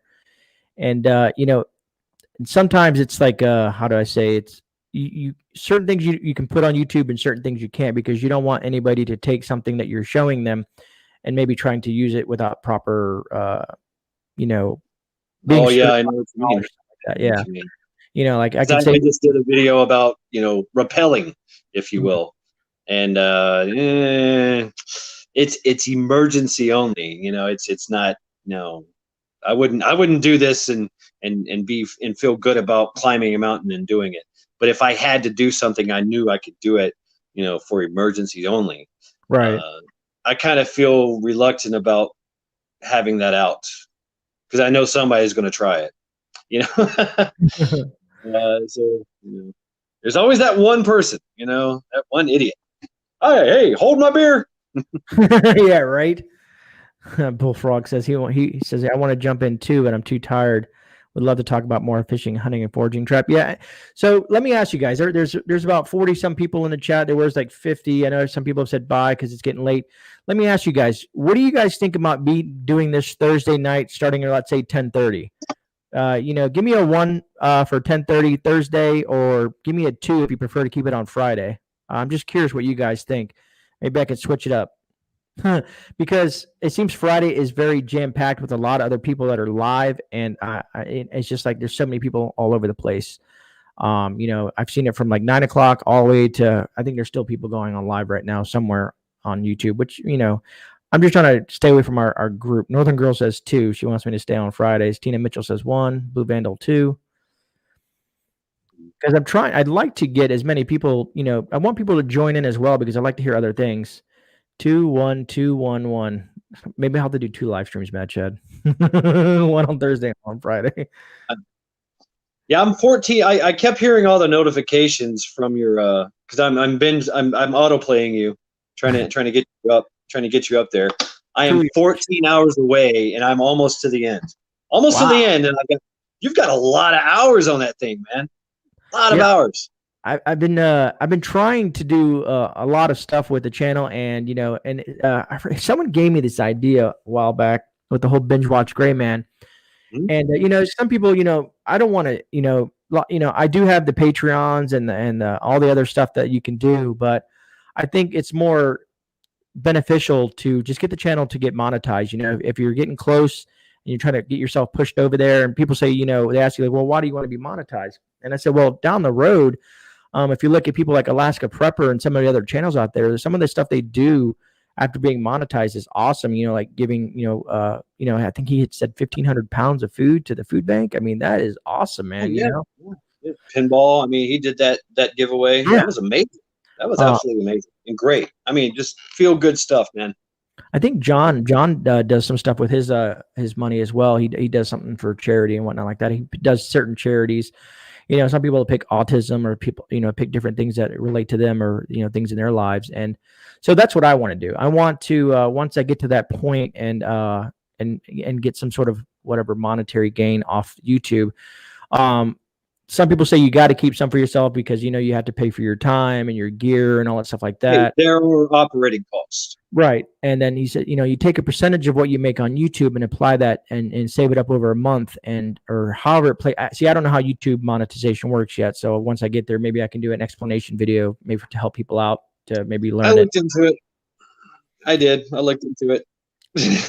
Yeah. I don't know if you really make a lot of money or not, unless you're like a big guy, where you have like 100,000 subs or something like that, Yeah. You got to have millions. I think it's like, I don't know if I should say like $5 every 1,000. Yeah, I've heard anywhere from $3 to $5. Yeah, but you also get paid if you get the numbers like into the millions, or 100,000s. You start getting the money from the endorsements and the advertisements, and then of course you get the gear and all that stuff, and your Patreon goes off the chain, and the donations, and so there's a possibility that you can make millions. There's the kid that does a review on toys. He's popping like 16 million a month. I mean, that's nuts. Yeah, but I mean, if you watch him, he's great. PewDiePie, the guy named PewDiePie. All he does is play Minecraft. That's it. That's all he does is play Minecraft, and he's the highest. He's the actual highest one. He's got the most subscribers of YouTube. Yeah, it's nuts.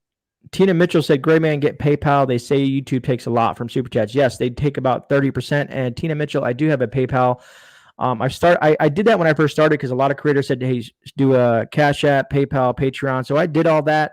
So it'll be there, for when people want to do that. And I'm not suggesting anybody do that. I'm just saying it's there whenever it needs to be there. If we ever do something, let's say we run a charity event or something like that. And yes, yes, Tina, I do have merch. Oh, man. That was such a great little week there with all the crazy stuff. Oh, look, Hutch Homestead is in chat now. All right. What's up? I thought about selling some merch, like maybe some Tinder. You know, Yeah, right. sticks, mad shad tinder sticks. You know, or string. They take We the People says they take 45% from what I understand.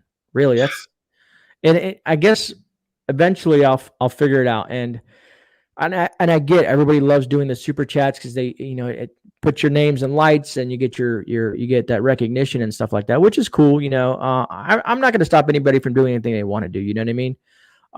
It's whatever the subs want to do. If they don't, if they just want to watch and like and share the videos, I'm cool with that too, man.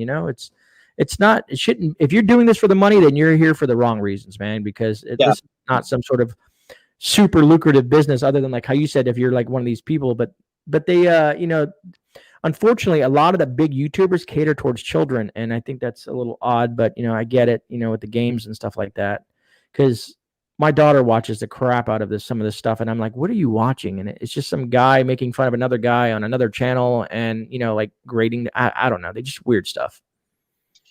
Yeah, and I mean, and YouTube is just YouTube. There are other platforms that do Cash App stuff. I know you got your Twitch, and then supposedly Facebook has this option as well. There was others. I forget the name of it, but I think Rumble has some sort of monetization aspect as well. There was another one where you could literally just give people tons of money, and there was some controversy over it because these guys were going out and they were killing themselves to make content. People were saying, "Hey, I'll give you $100 right now if you drink that whole bottle of liquor," and they'll do it right there. Go, and that's it. And then they watch them for hours, and it was nuts. It's absolutely nuts. And there were fights and constant stuff going on. And they paid dearly for it. People paying you to hurt yourself. Yeah, that's kind of reminds me of the old. God, I don't know if it's VHS. Maybe I'm dating myself. When they used to do the bum fights, remember that whole debacle? It's worse than that. Oh wow, they took it. And it's still going on. It's still going on. There's still people out there. This is not even YouTube. This is something totally different. Like, kind of like a D Live.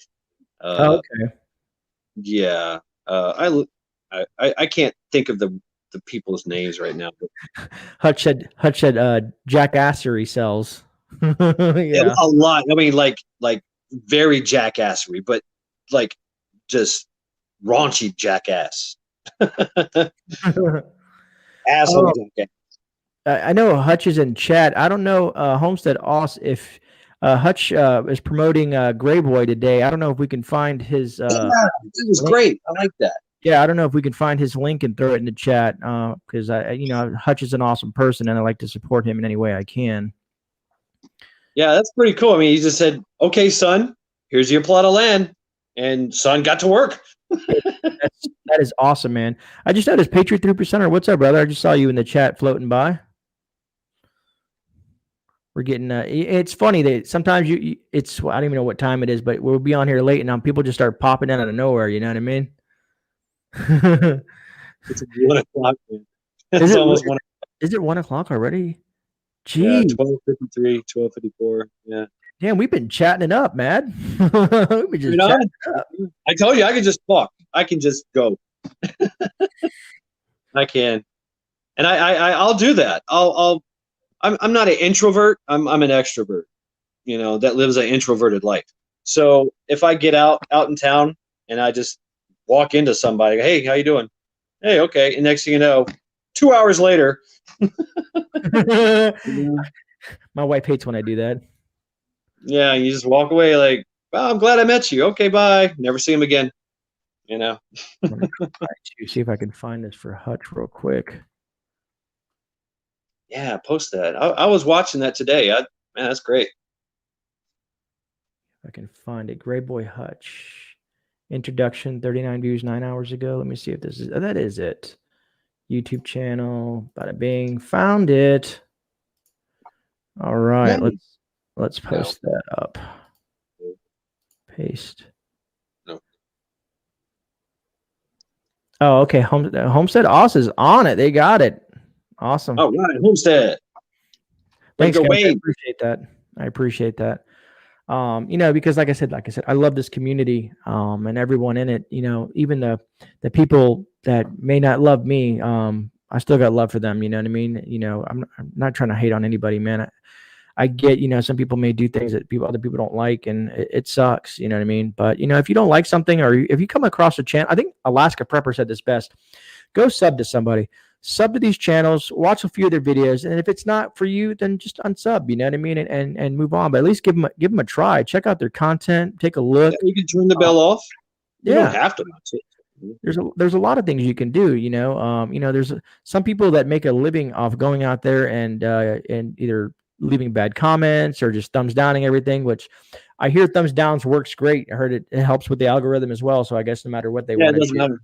It's a something, Yeah, it's an interaction. So I used to take things more personal when I first started YouTube. It's like, oh man, what did I do wrong? Why did I get a thumbs down? You know what I mean? But it's like, Yeah. I guess they watched it still. So man, you can't. I've been told you can't appease everyone.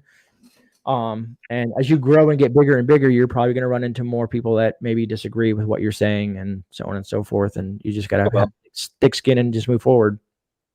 I mean, it's none of your business what other people think of you. And once I realized that, I was like, okay, I can't please everybody, and if I try, I'm not going to be true to myself, and I'm going to run into problems. I have to walk my own path, and Right. I can't be like those guys and drink a fifth of Jack for $5,000. No, I'm not going to do that. Yeah. I'm going to talk about what I know and what I want to do. And if people want to watch that, and that's what we're here for. We're here to create content, show a little portion of our lives that some people might find interesting and insightful. That's it. That's it. And a lot of us, like me, it's a way of creative outlet. Yeah. I just want to say real quick, and we can continue real fast. Sorry to cut you off, brother. Great Boy Hutch is in chat. So what's up, brother? Good to see you, man. But can't wait to see what you build, man. Can't wait to see what you got going. That's gonna be great. Yeah, it's good. I think I commented in Hutch's thing. It's good to have family members that are on the same mindset and want to learn and go in this field and learn stuff, because I think the younger generation needs to be taught these skills. Because probably for the last decade there hasn't been many people. Most kids are just stuck on their phone, a computer, or game, stuff like that. Yeah. They have no clue what the world is like. And then they get dropped off in the world. I'm like, oh, what the hell is this? Do they still teach hunter safety course in high school? Honestly, I don't know. I know, like I said, that's how I got my hunter safety course. In high school.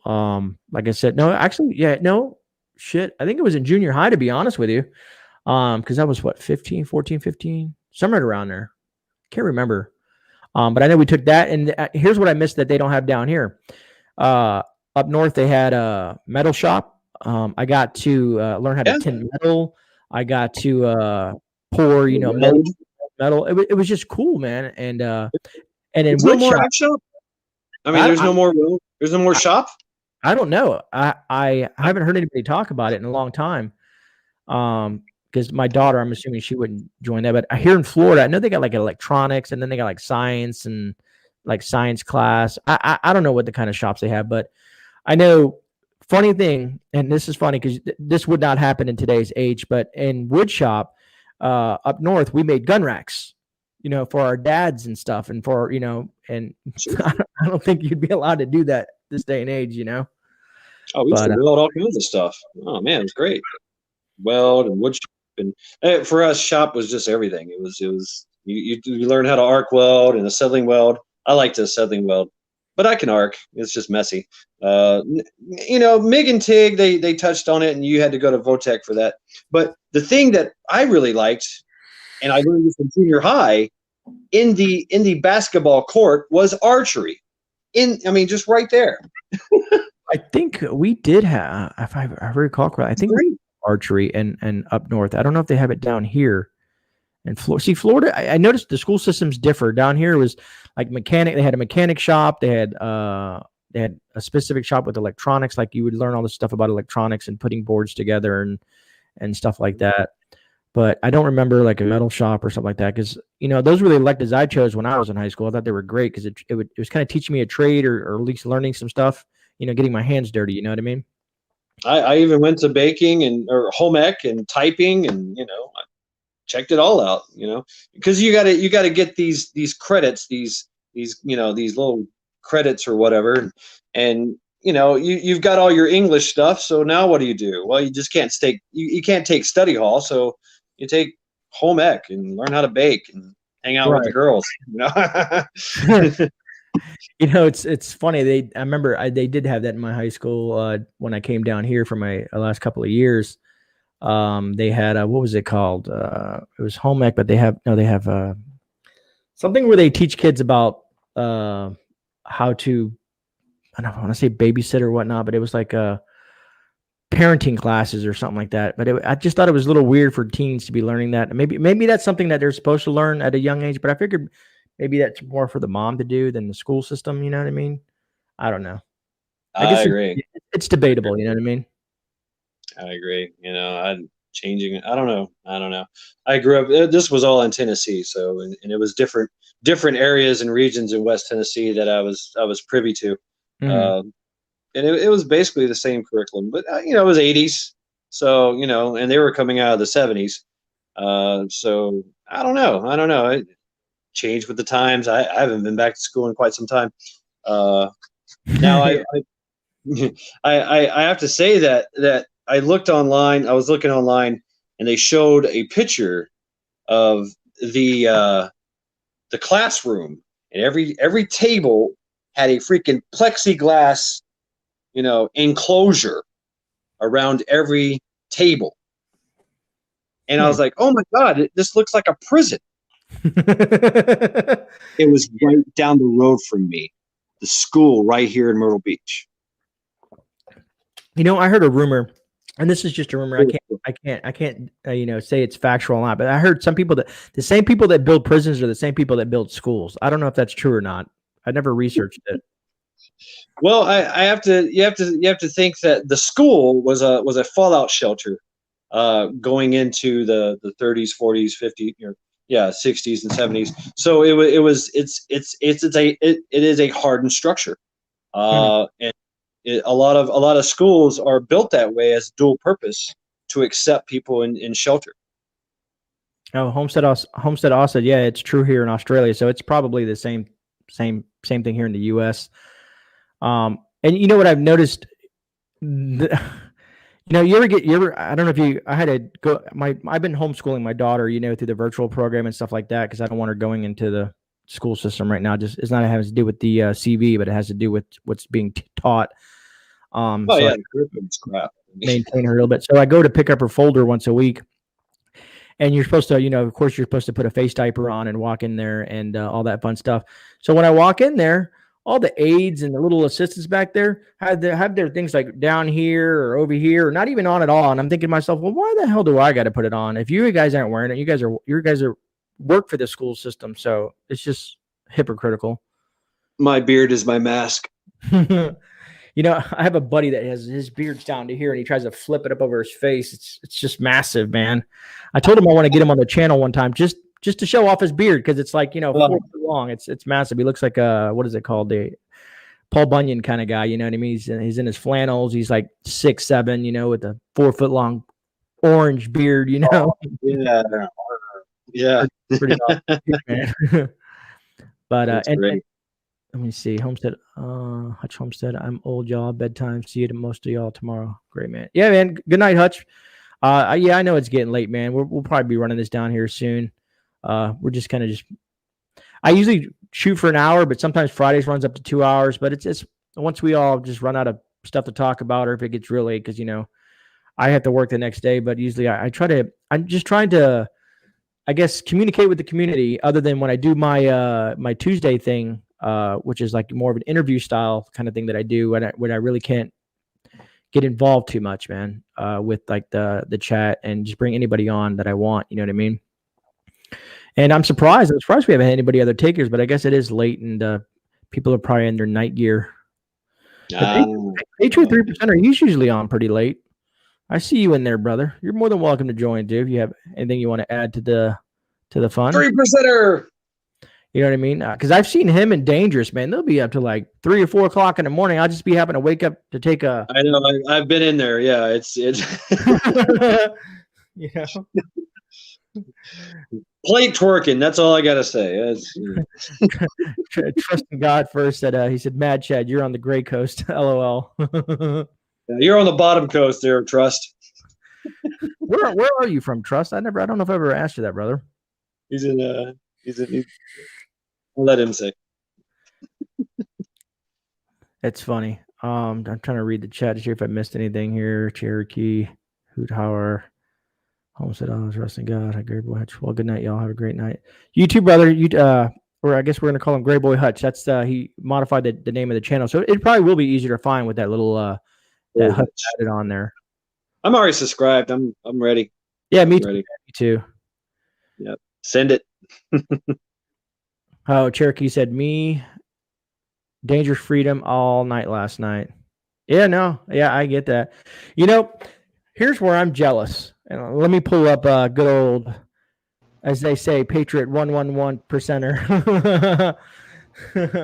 You know, I have yet to experience the raids. All these people get raided, and I'm like, one of these days, maybe Montague will raid my ass or something like that. But it is what it is, man. You know, I just think it'd be fun to lose control of my chat. How you doing tonight, brother?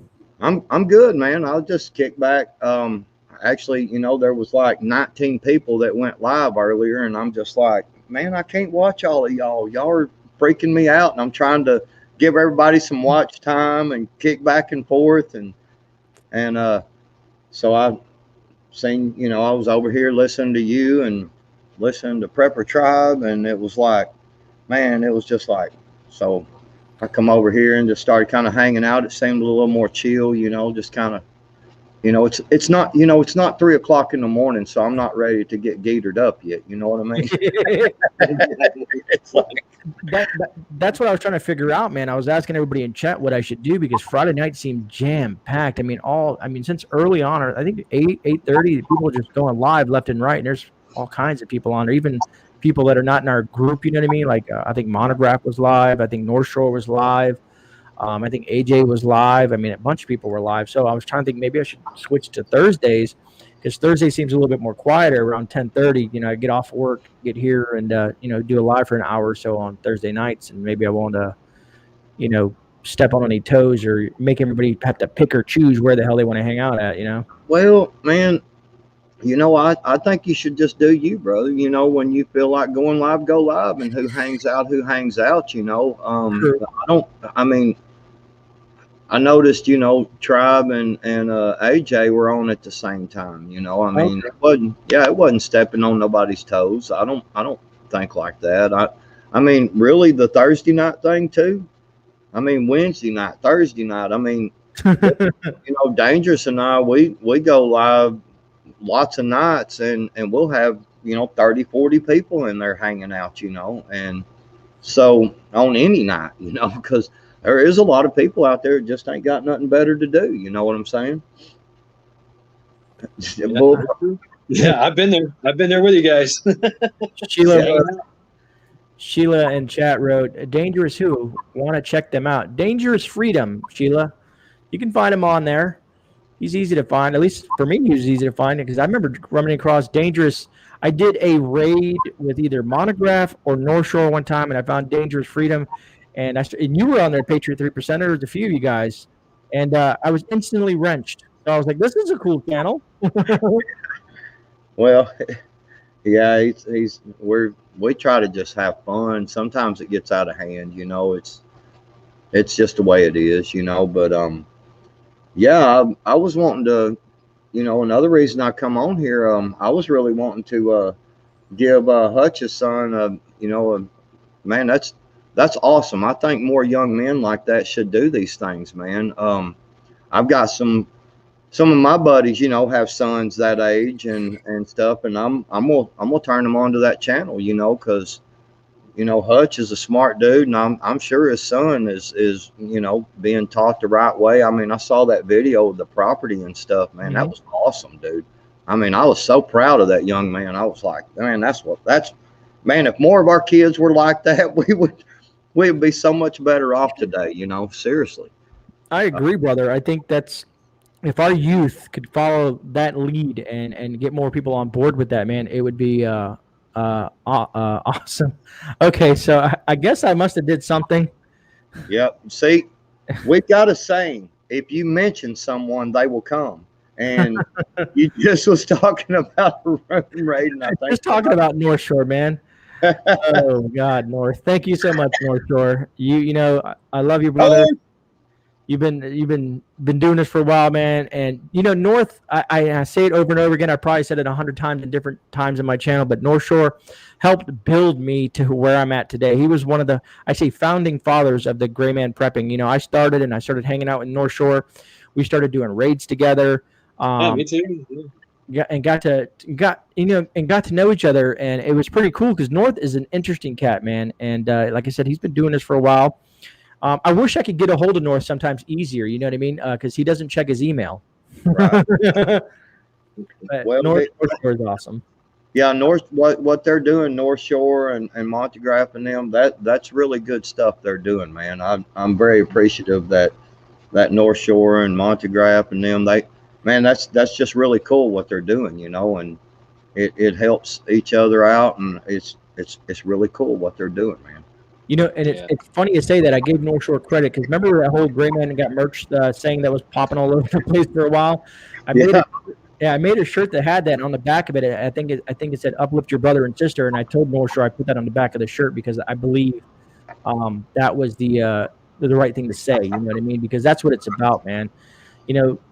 This community, we need to stick together no matter what, man. And I say it all the time. It's just because there's so much divisiveness in this world. And I think Patriot 3%er, you've had this discussion as well. Mm-hmm. And hold up your brother and your sister. Agreed, North Shore. That's right, North Shore. And with all the BS going on in this world right now, we just need to run with that and keep that love going. You know what I mean? And hopefully, when I get big enough and I have let's say 300 or 400 people watching me, maybe I can do this, man, and maybe I can bring love to smaller channels because without those guys, I mean, everybody starts somewhere. Some of us have been doing it for a few months, some of us has been doing it for 10 years. You know what I mean? I think that doing stuff like this is awesome and spreading that love on everybody. Because how I think of the YouTube verse is everybody has something to add. We may have a difference of opinion on certain things, and having a discussion about it is cool. There's no need to get hot-headed or any of that BS like that. But I think that what we need to do it's therapeutic sometimes to get a little hot-headed. I mean, I understand that, but you shouldn't. I say not disrespect anybody. You know what I mean? You have some sort of boundaries. You know what I mean? Because it should be true. But I practice patience, tolerance, and humility, mercy, compassion, and understanding. If that doesn't work, kick their fucking ass. Right. Well, I'll tell you something that I really think that is really important. Not everybody has the money to order, let's say, a Berkey filter. Okay. Right. Because you'll hear a lot of people say Berkey's the absolute best. If you don't get a Berkey, then you might as well not buy one. And I'm thinking to myself, well, what about this buddy of mine over here that I personally know that he don't make much money, but he tries to prep the best he can. He's a prepper, but his family and just his conditions and his money, he just don't have the money to buy these more expensive products, Right. And I'm like, man, I don't like discouragement. Instead, I'm like, well, if you can afford a zero, if you can afford a water filter, period, it's better than not having one at all. And that's kind of the way. That's me. You're describing me. I have no money, but I have gear. I do. I got the Sawyer Mini. Thank you, GreyMan. You've got to make do. You got to make do with what you got. And it's funny that you guys say that. So people have been asking me, about the gear, some of the gear that I've been reviewing, and the reason I'm reviewing this is because I'm trying to find cheaper alternatives that are still functional and that could work for you. Like the stove that I did, it's like $6 for the stove. Right. The machete was like 15 or $20, because some of us can't afford, a Benchmade knife that costs $200 or something like that. Yeah. Exactly. It's stuff that we'd love to have, but it's just sometimes it's not in the books for us. I would rather see someone have Ozark Trail fold out multi-tool, Mm-hmm. and if they're in a car accident and they're able to bust their window out and cut their seatbelt and get out of there safely, I would rather see them have an Ozark multi-tool than a $95 Leatherman. You know what I'm saying? If Right. they might not can afford the $95 Leatherman, so you can get one of them Ozark ones at Wally World for $10 or something, Mhm. $12, and it's better than nothing, and if it saves your life or it gets you out of a bind, how much is it really worth? And Right. I'll tell you, I've broken all that expensive stuff before. I have. Everything. I should do reviews. I should be the tester. I could break an anvil.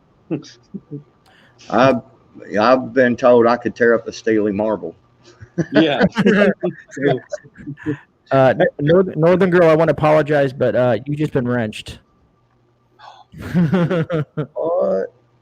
Y'all better look out. I'm trying to keep up with the chat because sometimes when you put a bunch of hearts and stuff on the screen, it keeps on having me click show because YouTube's BS. You know what I mean? Yeah. So I threw her in there so she can help me out because Homestead actually North Shore is one of my mods too. But it's hard to try to pay attention to you guys and pay attention to the chat. And keep you're doing fine, brother. You're doing fine, man. Pay attention to that chat, man. That's what makes this. Otherwise, we're just a couple of old dudes, three old dudes sitting on a stream talking, So if the chat's not here, that's awesome. Agreed. And I had a great live the other night, man. I got to really talk to Alaska Prepper, man, and I really enjoyed it, man. Rudy he's such an interesting, educated person on a lot of different topics, and it was nice to actually have a conversation, a one-on-one with them in regards to the chat, man.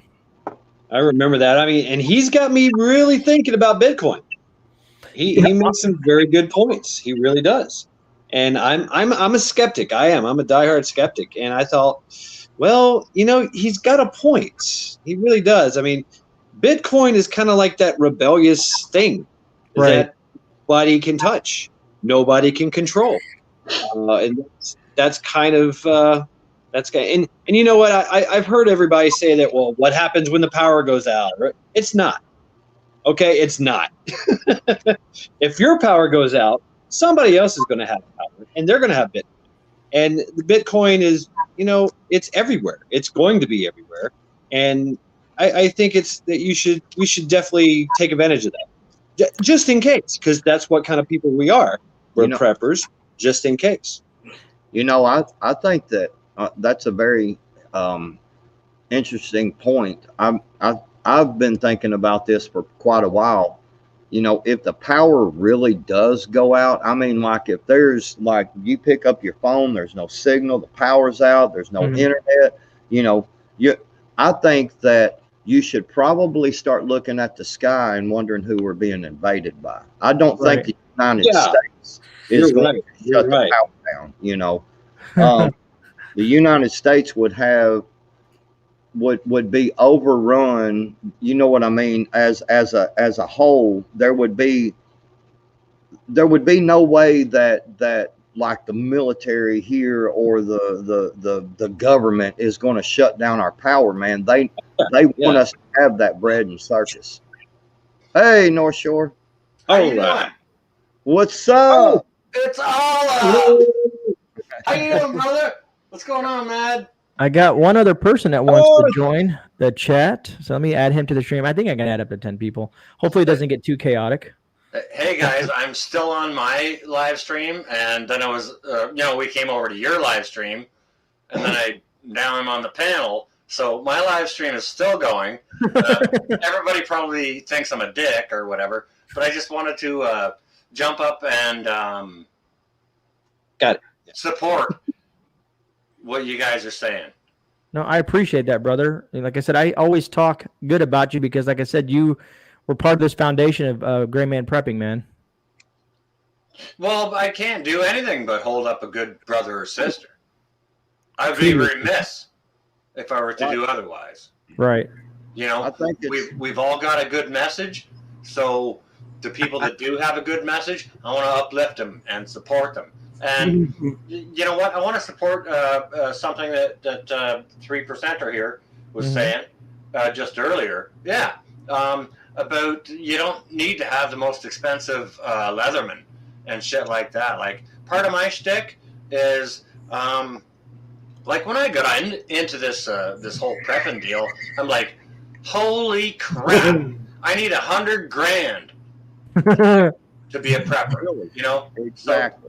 So my whole deal is how to show people that are new to prepping how to take the intimidation out of it, just to help include them in the community, because you don't need $100,000 to start prepping. You need $2 to start prepping, and it's a bag of pasta, right? Yeah. Start with one bag of pasta.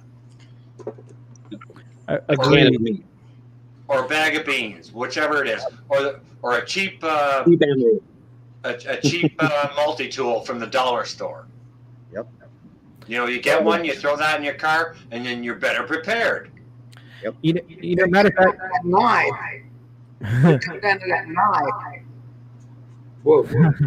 matter of fact, North Shore, I'm thinking about doing one of those challenges where you take $20 and go to a Dollar Tree, buy a bunch of stuff, and go apply it out in the wild. You know what I mean? It seems like it'd be fun, something to show people that, you know, for pennies on the dollar, what you can do with some of this stuff. You know what, Greyman? That's freaking cool. Like I did do at one point, like a $21 prepper throwdown challenge at one point. And you know what? If you want to see a really, really good video on it, go look at Rip Curl's submission. Okay. Look for Rip Curl's video submission to that. It was freaking fantastic. He covered wicked awesome bases with his $21 for that challenge. Now, of course, that challenge is we were just kind of all having them on the table and such. But if you want to take it to another level and take it into the bush, you know, I'll hold you up on props for that for sure. I'll shout that out all day long. Yeah, I think it would be entertaining. Sean, I meant to ask you. Sometimes I don't get to talk to you in chat. Is there any way other than your emails to get a hold of you? Yeah, you can call me. Or text. I was going to say, because I would email you with my information. Because, as a matter of fact, I was talking to Rip Curl on the phone the other day. But I'm just trying to find a way to get you that information. Because I know you don't check your email that often. Well, you can. All right, great.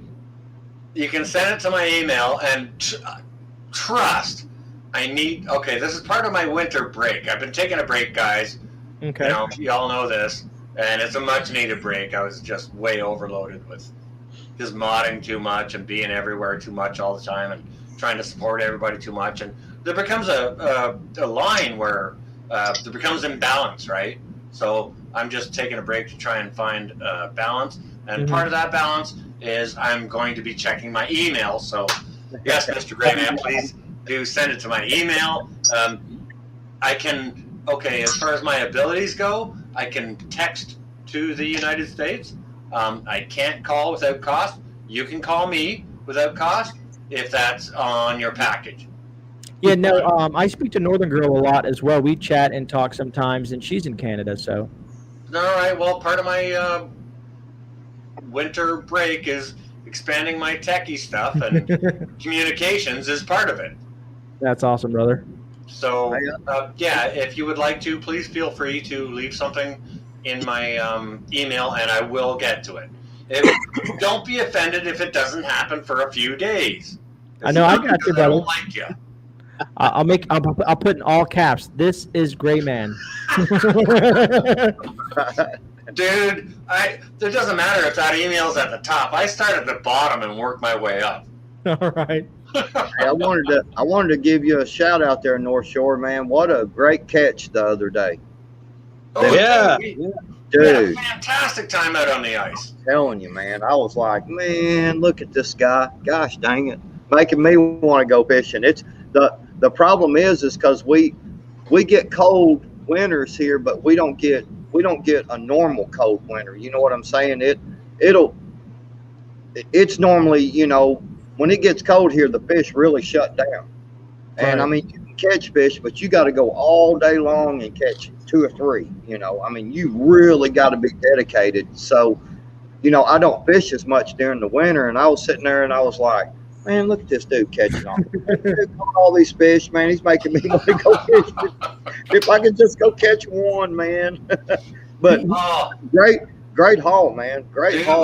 we hammered them, and I'll tell you what. Yeah. I will tell you what. Okay, so for the first little while, once we got the whole, we used a saw to saw a big square out of the ice, and we slid it's like a little toboggan with a canopy over it, and you fold that over. You sit in there, and you know it's got windows and zippers and doors and stuff in it. So we just sat in there, and it was nice and warm in there. Outdoors, it was freaking cold, though, I'll tell you that. Wow. But inside there, it was like you could take your jacket off, and it was T-shirt weather. You could see right down inside the hole. We were in 14 feet of clear-ass water. You could see the sand bottom and all the fish coming in. And they were very active and aggressive. So we fished for the first little while with minnows on our little jig heads, right? And of course, every fish you get, it knocks the minnow off or whatever, or eats it, or you lose it. And after sort of half hour of busying myself with that, I was like, screw this, I ain't even reaching into the minnow bucket. I'll just drop the jig down naked. And I caught fish all afternoon, just on a naked jig. Now, Dan did outfish me by double because he kept using the minnows. But, you know, we caught some real big lunker fat perches, which we all put back. And the little ones, of course, we put all those back too. You know, your brute breeding stock and your youngins for future fishing. But it was just a fantastic day. I know you made me hungry. I was at work watching your video where you were cooking up that fish, and I was like, son of a bitch, now I'm starving. I know. Nothing better than some fresh fish, man. Mm-hmm. Oh, make that, man. And if anybody on you loves a tartar sauce, if you make an English style or whatever, and you like a tartar sauce with it, check out that tartar sauce recipe too. I've never bought tartar sauce. Is it on that video where you released? I hadn't got. I've been kind of busy, kind of doing a little family thing for a couple of, you know, for a day or so. Take your time. That video will still be there, but yeah. Okay. My cooking the perch video. There's a butter sauce recipe on there later in it. Go check it out. Sweet. Yeah, I love tartar sauce on there, but kind of a southern thing. I like to dip my fish in salsa as well. Oh, that's nice. Some good medium salsa, boy. But I love tartar sauce too, so I'll have tartar sauce and salsa. And some of the fish I'll eat, you know, with the tartar sauce and some with the salsa. But yeah, I'm gonna check that out, man. I saw the video, I just hadn't had a chance to watch it yet. I could have used a bit of that actually with the tartar sauce on it and a little shake of hot sauce. That would have been nice too. Yeah, sounds great. I'm getting hungry. Dadgummit. Yeah, North, I have a question for you. You do canning, right? Yes, sir. Someone was telling me another option for canning is pickling stuff. What do you think about pickling stuff? They say it's a lot safer and easier to do. Oh, yeah. Well, I just want your opinion because I'm curious. I'd like to get information from everybody. Just because I hear one thing, I want to hear other opinions on it. all right. Well, to be quite frank with you, I'm not a veteran on canning, but I'm better with canning than I am with pickling. All right. Okay. Now I saw all my my moms and my aunties, you know, all the old women. They were pickling stuff. in the house when I was a little kid over, like back on the farmhouse. And, when all the aunties were around, when all that was going on, because that happened when all the little cucumbers are coming in. It's a big gathering to make pickles, right? Right. So all the families get together, and the women are inside the house making up the pickles. Well, when I went inside the house as a child, because I'd be outside playing with all my cousins, I'd come inside to get a drink or whatever, and smell this vinegar in the air, and it's like, ugh, what is that stank? Right? So I never did, holy crap, Mad Shad has morphed. That's my dog. She So I wants haven't something. done a whole lot of pickling. I did do some this year. Like, dude, holy crap. Over the last year, I learned gardening, water bass canning, pressure canning, pickling, how to make sauerkraut, all kinds of shit, man. I've had a big brain year this year. But not to mention, I only started my channel less than a year ago, and I don't even know how to work a computer. Hey, I mean, it's we're learning something every day, man. We're learning something every day. And that's what's good about the community. It's we can follow a lot of different people that have a lot of different specialties. But pickling is good for sure, and I'm learning more and more about that. I'm going to be making some sauerkraut here in the near future. Again, like I've made sauerkraut in the past, and like nice sauerkraut with carrot and fennel in it. Doing that, but I'm learning a new style of doing that. Mm-hmm. As far as fermenting, I'm not there. My brain just isn't there, and the storage options aren't really there. That's going to be very important. Fermenting, that kind of fermenting, getting that fermenting into our diets is very, very beneficial. I mean, it's there's something to it. Fermenting, the kimchi, the malted vinegar, all that stuff. That's why they did it, because you need that. That's the original probiotic. He makes a great point. Mad Shad makes a great point, because it's good for your gut health, the health of your stomach. Yeah, that's why I wanted to ask you guys, because I was curious. Click in Ontario Homestead again. Okay, hang on a second.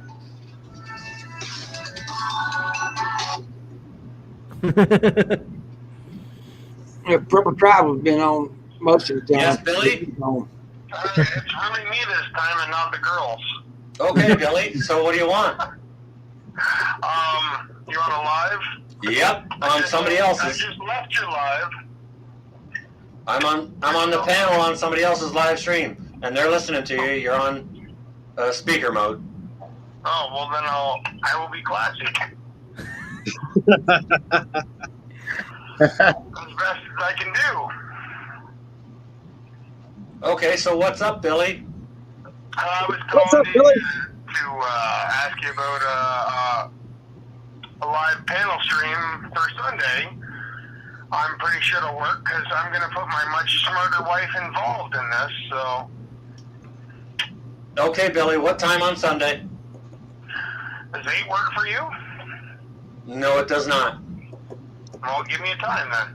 7. What are we doing, 1 hour?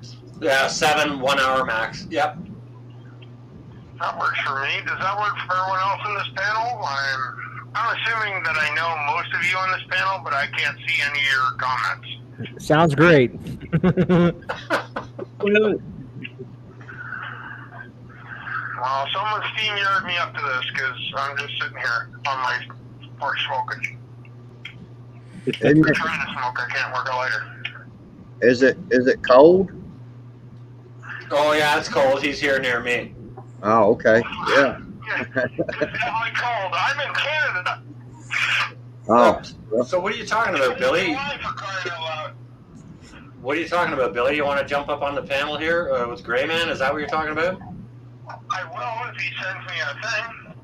Yeah, GreyMan, if you could bust up the link, maybe Billy can join us.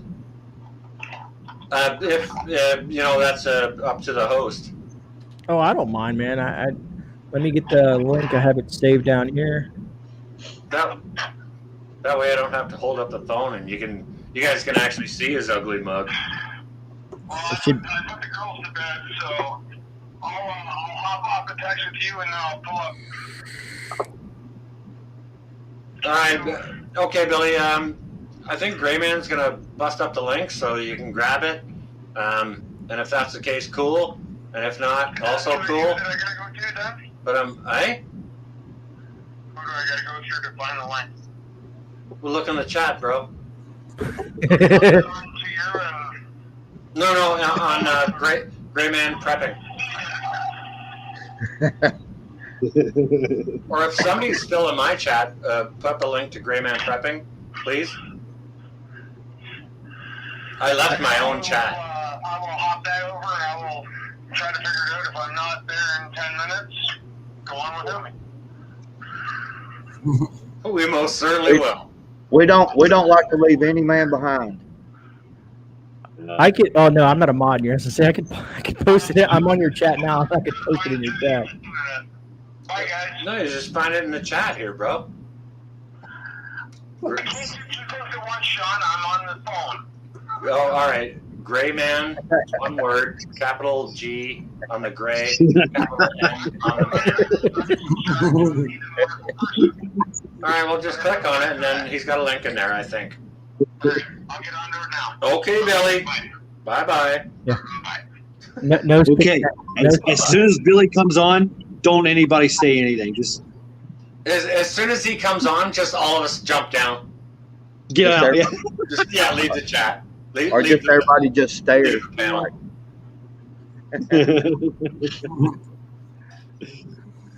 Billy's Cherokee. Hey, Cherokee, how you doing, man? pretty good. We got a new person in North Carolina, Ghost Prepper. All right. Yeah, he's starting him a channel, and he's pretty smart. I've seen Ghost around. Yeah, I've seen him too. Yeah. Check him out. I'll check him out. What? What y'all was talking about a while ago about prepping and starting out with basic gear and stuff. First thing you need to think about is what you got in your house is a kitchen thing. Fork, knife. You don't need no more knives. You just got the only thing you do is that knife right there in the kitchen. Mm-hmm. You move up slowly, and then like survival living, Michael, he was actually showing people how you can take $5 each week and build up your own supply slowly. Survival living, yeah, I did see that. And you know what? That's a fantastic thing. Like, that's what I try and share with people too, is you don't have to go in on the expensive. You can do it cheap. You don't have to be rich to be a prepper. That's true.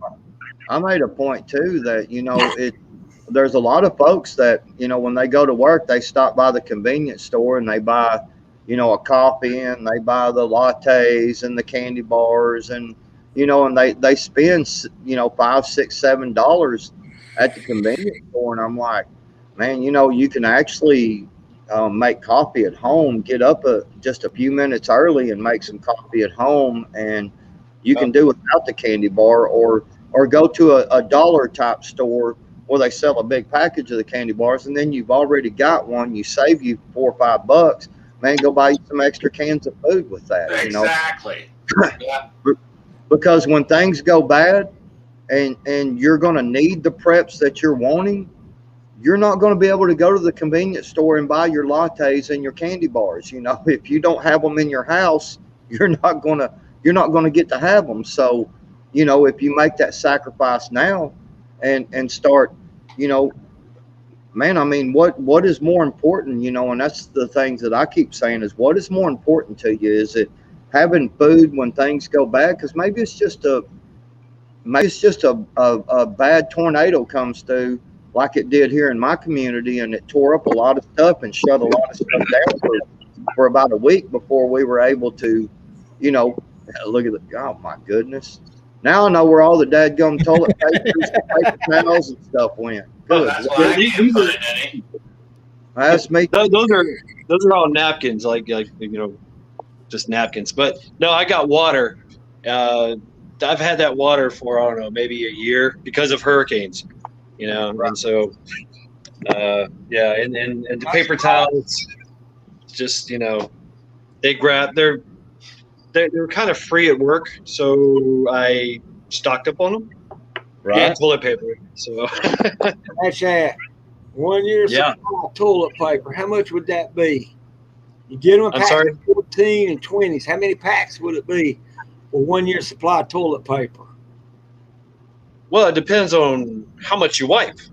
It's 325 most of the time. That's a lot of cases of darn toilet paper, boy. I got a lot of toilet paper too, but if we're gonna talk about that, I mean, well, most people use about 4 squares. Usually. Billy, just click on the link, Billy. Yeah, Billy. Yeah. Get it, Billy.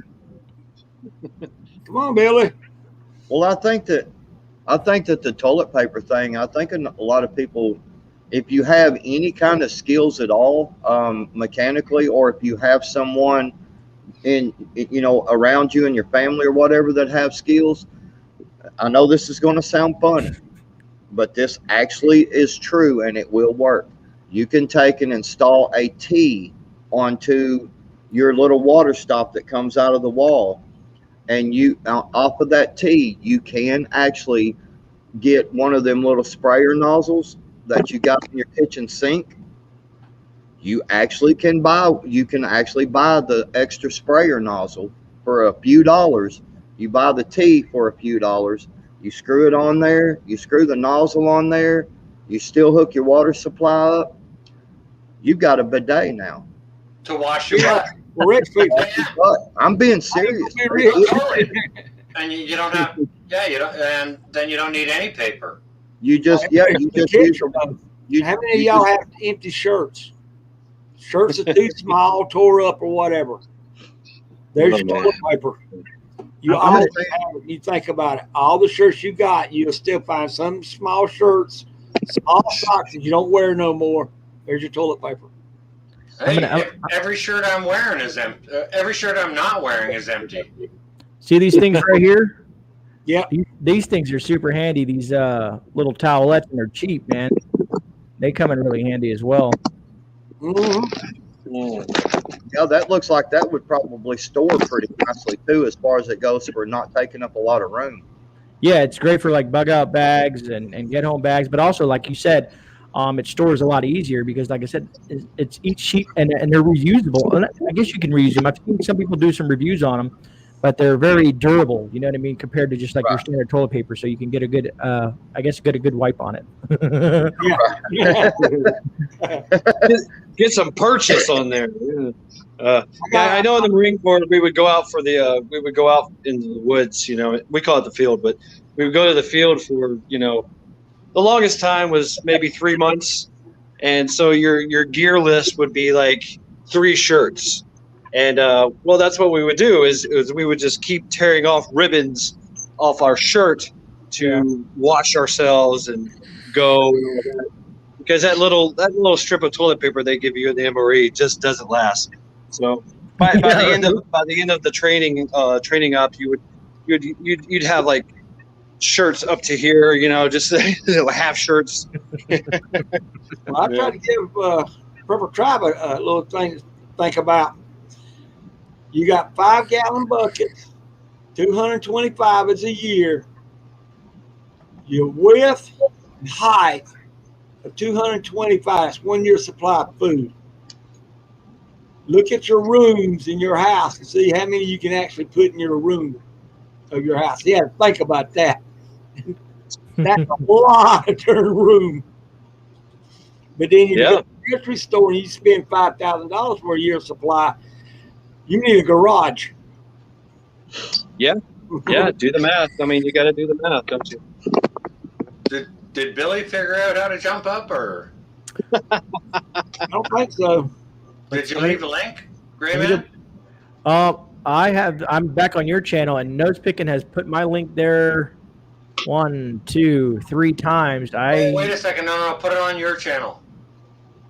Is Billy in chat? Is he under Billy? Yeah, Billy's Ontario Homestead here. He's in chat. Ontario. Okay, there he is. All right, let me put. I'll put it. I'll re-put it in the chat because Billy. there we go. GreyMan's going to put the link up. Just click on the link, and you should be able to jump up. But if you got your voice on some other shit, set your mute your other shit. I even got my friends starting to now trying to figure out what prepping was. And I said, you really want to know what prepping is? I just took out an old book that started everything. That gives you everything you need to know for 3 months. That's it.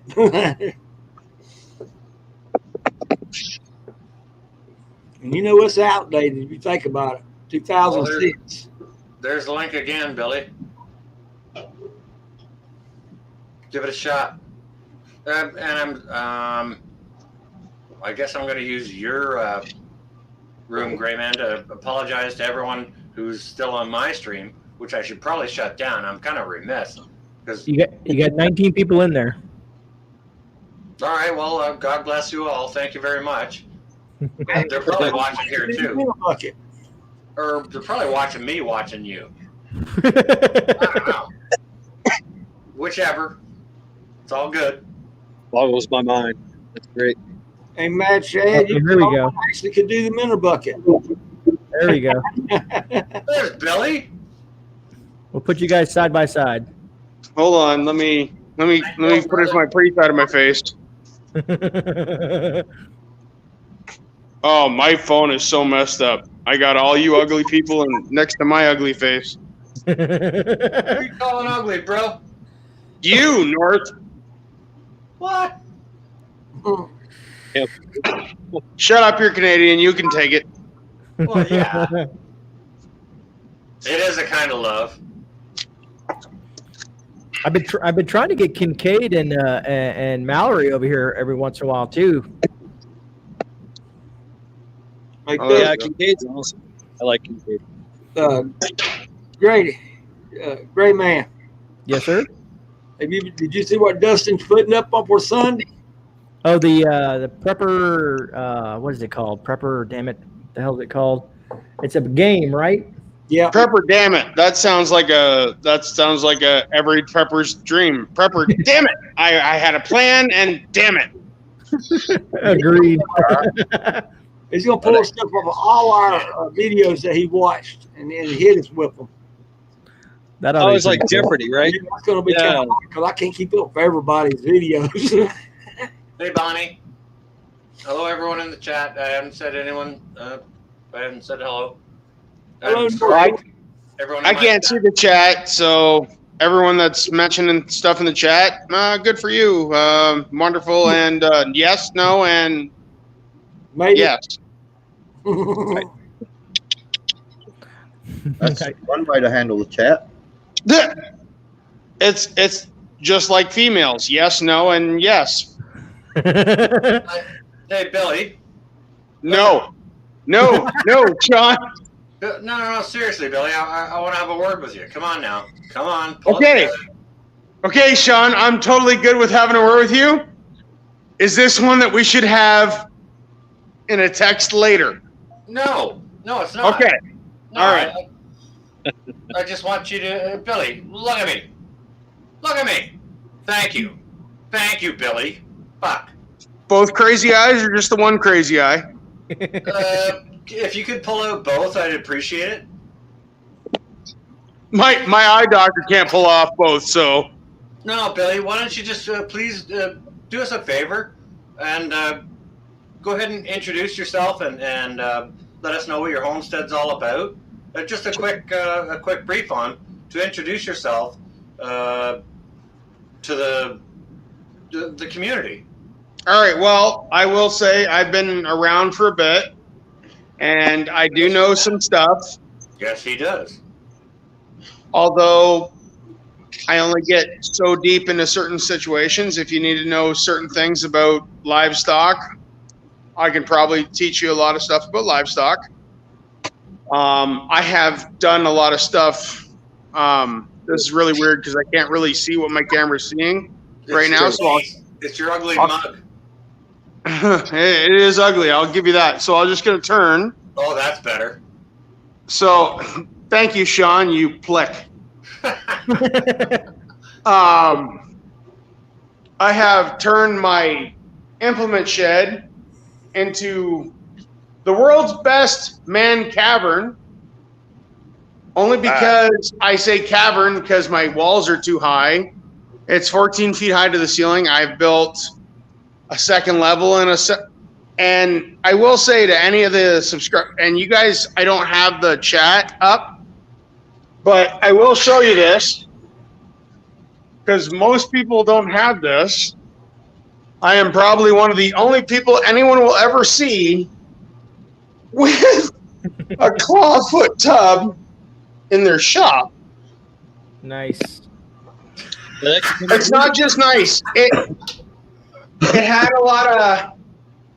I've got the stall with the chalk wall. Now, as to all the preppers out there, there's a reason I have 3 sinks, and I will give bonus points to anyone who knows why I have 3 sinks. But I also have the hot water heater and I have a pressure tank here.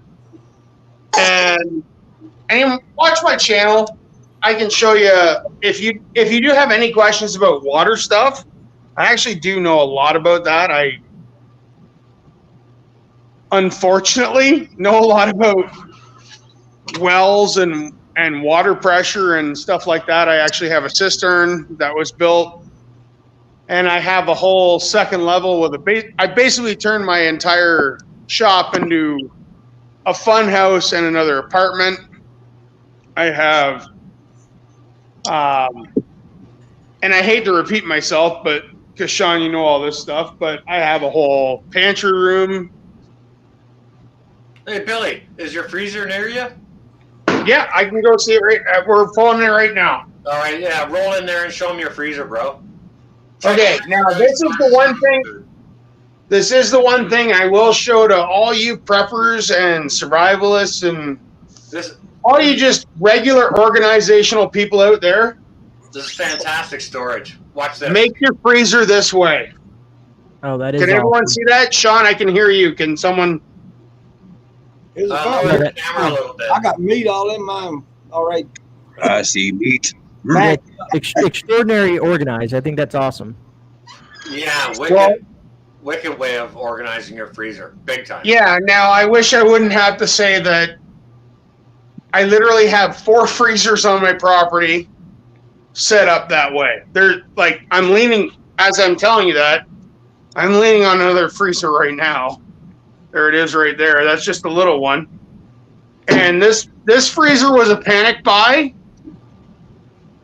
due to no one has a freezer right now. No one has deep freezers, and we're just going to shut this light off because I'm not made of money. But I did that for the simple fact that I had to buy whatever freezer I could get a hold of because you couldn't get a freezer for a while there with this whole Wu flu, and I'm not going to get into I'm not going to get into dirty words because I don't need anyone pulled off the interweb, but we've had to do stuff. But my shop is set up that it is set up. It has a stove. It has 2 fridges and freezers. It has 2 deep freezes. It has set up for another full-size stove. It's got a wood stove. It's got another wood stove up in my mini apartment up here. And I also have a cistern with... Hey, Billy. Yep, go ahead, Sean. Yeah, shut up for a minute, would you? I can do that. All right, okay, hang on a second. GreyMan, would you, I don't want to impose or step on toes, so I thought it appropriate to ask. Would you mind if I led this interview here for a minute? No, go ahead, brother. I appreciate that. Are you down with that, Billy? Oh, are you going to ask me questions? Yes, sir, yes. As long as you're not too personal, I'm good with it. No, it's not about anything personal. And anyone in the chat that doesn't know Ontario Homestead, go check him out. He's a small channel. Well, when I started as a channel, he was a big channel, and he's still the same channel he was. And I saw him and all the things that he was doing. And I'm thinking he should be a bigger channel. So this is a brother we need to hold up, okay, guys? Well, you can say that, Sean, and I appreciate it, but I'm going to be honest with you. I don't give two craps. If you're going to watch me, watch me. I have information. I know a lot of stuff about a lot of specific things. I don't know a lot of stuff about a lot of other things. I'm not fancy, and I'm going to tell you how it is. Hey, Billy, didn't I ask you to shut up? Sorry. All right, that's okay. And you know what? That's what I love about you. You don't give a crap about you're not there to impress, but you do have a lot of things that will be educational to a lot of people. So, I mean, that's one of the reasons why I kind of wanted to interview you a little bit here, just for the other folks to know. Okay.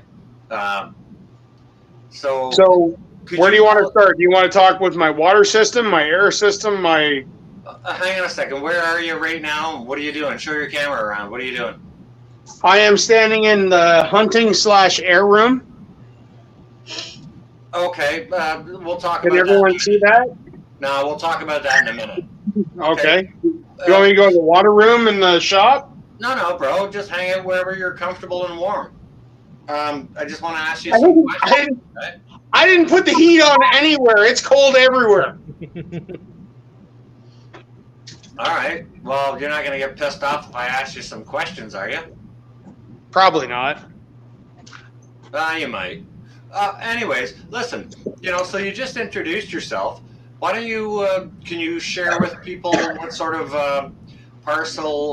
size of parcel of property you're on and what you do there? Like, I know you have a greenhouse that's got a wood stove in it, and I know you keep some livestock, and I know you've kept a running rabbit farm at one time, and I know you got bees. So if you could just take a little bit of time and describe to people what sort of property you're on and what you're doing on there, and we're not looking for your address, bro. We don't want to know where you are, because I know all about that shit.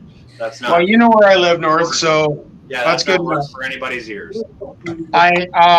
This room is going to sound kind of echoey. I am currently standing in, because I didn't run my well. Oh, just get on with it. I have a cistern room in my shop, and this is 1,000-gallon tank. Bigfoot. And I have it built up so it's not going to freeze. It's got to be Calgary weather, and any Canadian will understand Calgary weather. -40, and before I have to worry about anything. But I fill this up literally by garden hoses, and I will say I have done a lot of work with a well guy, and my well guy literally calls me when he's got a difficult well and a difficult problem, because he went, well, you spend a lot of time thinking about this screwed up stuff because you're crazy. You figured it out for me. All right. Hey, Bill, enough about the well stuff. Could you describe for the people, please, what sort of parcel of property you're on, what you're doing there, livestock you're raising? I am on... I know you got a greenhouse. I am on 48 acres. I am on 48 acres. Here we go. Thank you. I have a certain percentage of it soaked up in land, or not land, but I mean property like buildings and everything else. And I also have a certain percentage of it soaked up in pasture. And then because of how things work here in Canada, I have a certain percentage of it soaked up into shared crops. Now, the problem is here in Canada, we can only do so much. We're not allowed to do private killing, or private slaughtering is a better way to term it out, as long as you're only going in for yourself. Now, that being said, if anyone noticed how messed up the sound just got, it's because I'm literally standing in a dead room, and I'm going to give you a little bit of a shine around. I don't know how good this camera is, so I'm just going to do a slow walk. But I'm in a room that's about 12 by 10 by 12, and it is my private room for doing private slaughter. I have deer hunters. Look up my channel. I have a really close friend of mine that's a native, and he harvests deer, but quite literally because that's how bad things are changed in our society, that he was never taught how to properly harvest an animal. So I do all the harvesting for him. And it's a horrible experience that a native doesn't know how to let's get crazy here. When a native doesn't know how to properly harvest an animal to take care of everything and do everything for that animal, most people would be concerned or questioning, whereas I go, well, brother, I'm here for you, and I can show you the pieces that you're missing. And Hey, it's worked out great for us. Hey, Bill, I saw the rail above your head. Just go back in there and point your camera at the ceiling. He's already got the rail built in to hang the meat from, right? These rails, I'm going to try to show that I got one car hanging. I'm sorry you're getting light blinded, but I got one car hanging. These rails are designed. There we go. Yeah, he's got rails there to hang meat. These rails are designed to hang 3 carcasses a time, and I have 2 of them. And I got the drain in the floor. This was all custom built, all poured by hand. You need that finished properly inside there, Billy. You need a vapor barrier and some kind of wallboard, preferably styrofoam and aluminum on the walls. Well, actually, that's the funniest thing, because and I'll show you all this. Like, I could do it for you in drywall and vapor barrier and shit like that, but I mean, we can talk about stuff. Hey, no swearing on YouTube. I'm sorry. I've been doing good. Now, I will show you guys this. There was one problem that happened when I rebuilt this shop. Originally, the bathroom was not supposed to be connected to the killing room, because the killing room is going to be the hottest room or the coldest room in my shop. The bathroom's going to be the hottest room in my shop when you think about things. So what I ended up having to do, and that's another reason why it sounds dead in here, because I had to do all this extra work and insulation. So I'm going to pull this 1x4 insulation out of the way, and everyone's going to see I've got silverback insulation. It's a 1-inch silverback insulation there. Behind that silverback insulation is another 2x6 wall, which is 2x6 insulation, followed by 1/2-inch drywall. That wall is over 10 inches thick. Now, most people would not have to do that, but if you're going to put your cold room beside your hot room, guys, try to get past your aggravation and situations before. I spend a lot of time thinking about problems. Hey, Billy. I have dealt with more problems. Go ahead, Sean. You're keeping me on track, I guess, so go ahead. Yeah, I'm trying to. You know what? You're doing a fantastic job. And if anyone doesn't know Billy over at Ontario Homestead, seriously go check him out. He's got his shit high and tight. He's a cool dude. I've known him for a long time. and you know, I would consider him circle, right? So Now he's trying to say what Sean's trying to say is he's trying to get me to say enough stuff about the fact that I have raised livestock. Sorry, go ahead. Okay, so while I got your attention, could you tell us a little bit about your greenhouse? Your greenhouse is freaking fantastic. I've seen it a ton of times, not in person, in the flesh, but videos and. Well, it is kind of froze up at the moment. It is about to get. I do have a greenhouse, and I have a wood stove in my greenhouse, and you have waterworks in it. So there's a lot of knowledge and there is a lot of stuff going on there, and I will say it's not easy. It is a little bit more complex. No, start with the basics. Don't go to the water. Just go to the wood stove and what your setup is. Well, I have a very simple wood stove. It's just the arc,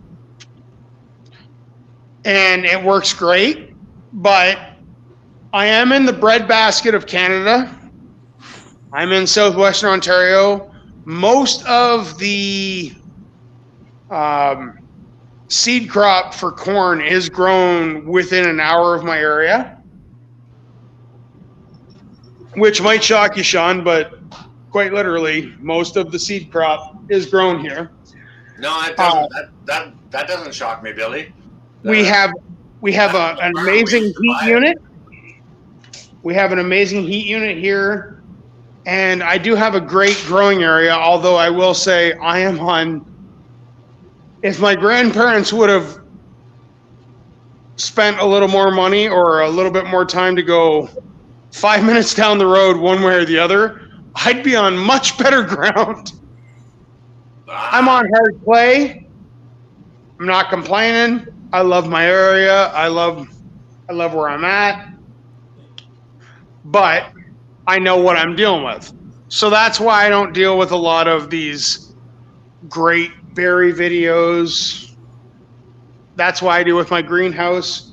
Or my greenhouse, I have a 50-gallon tank. Everyone knows what a 50-gallon tank is.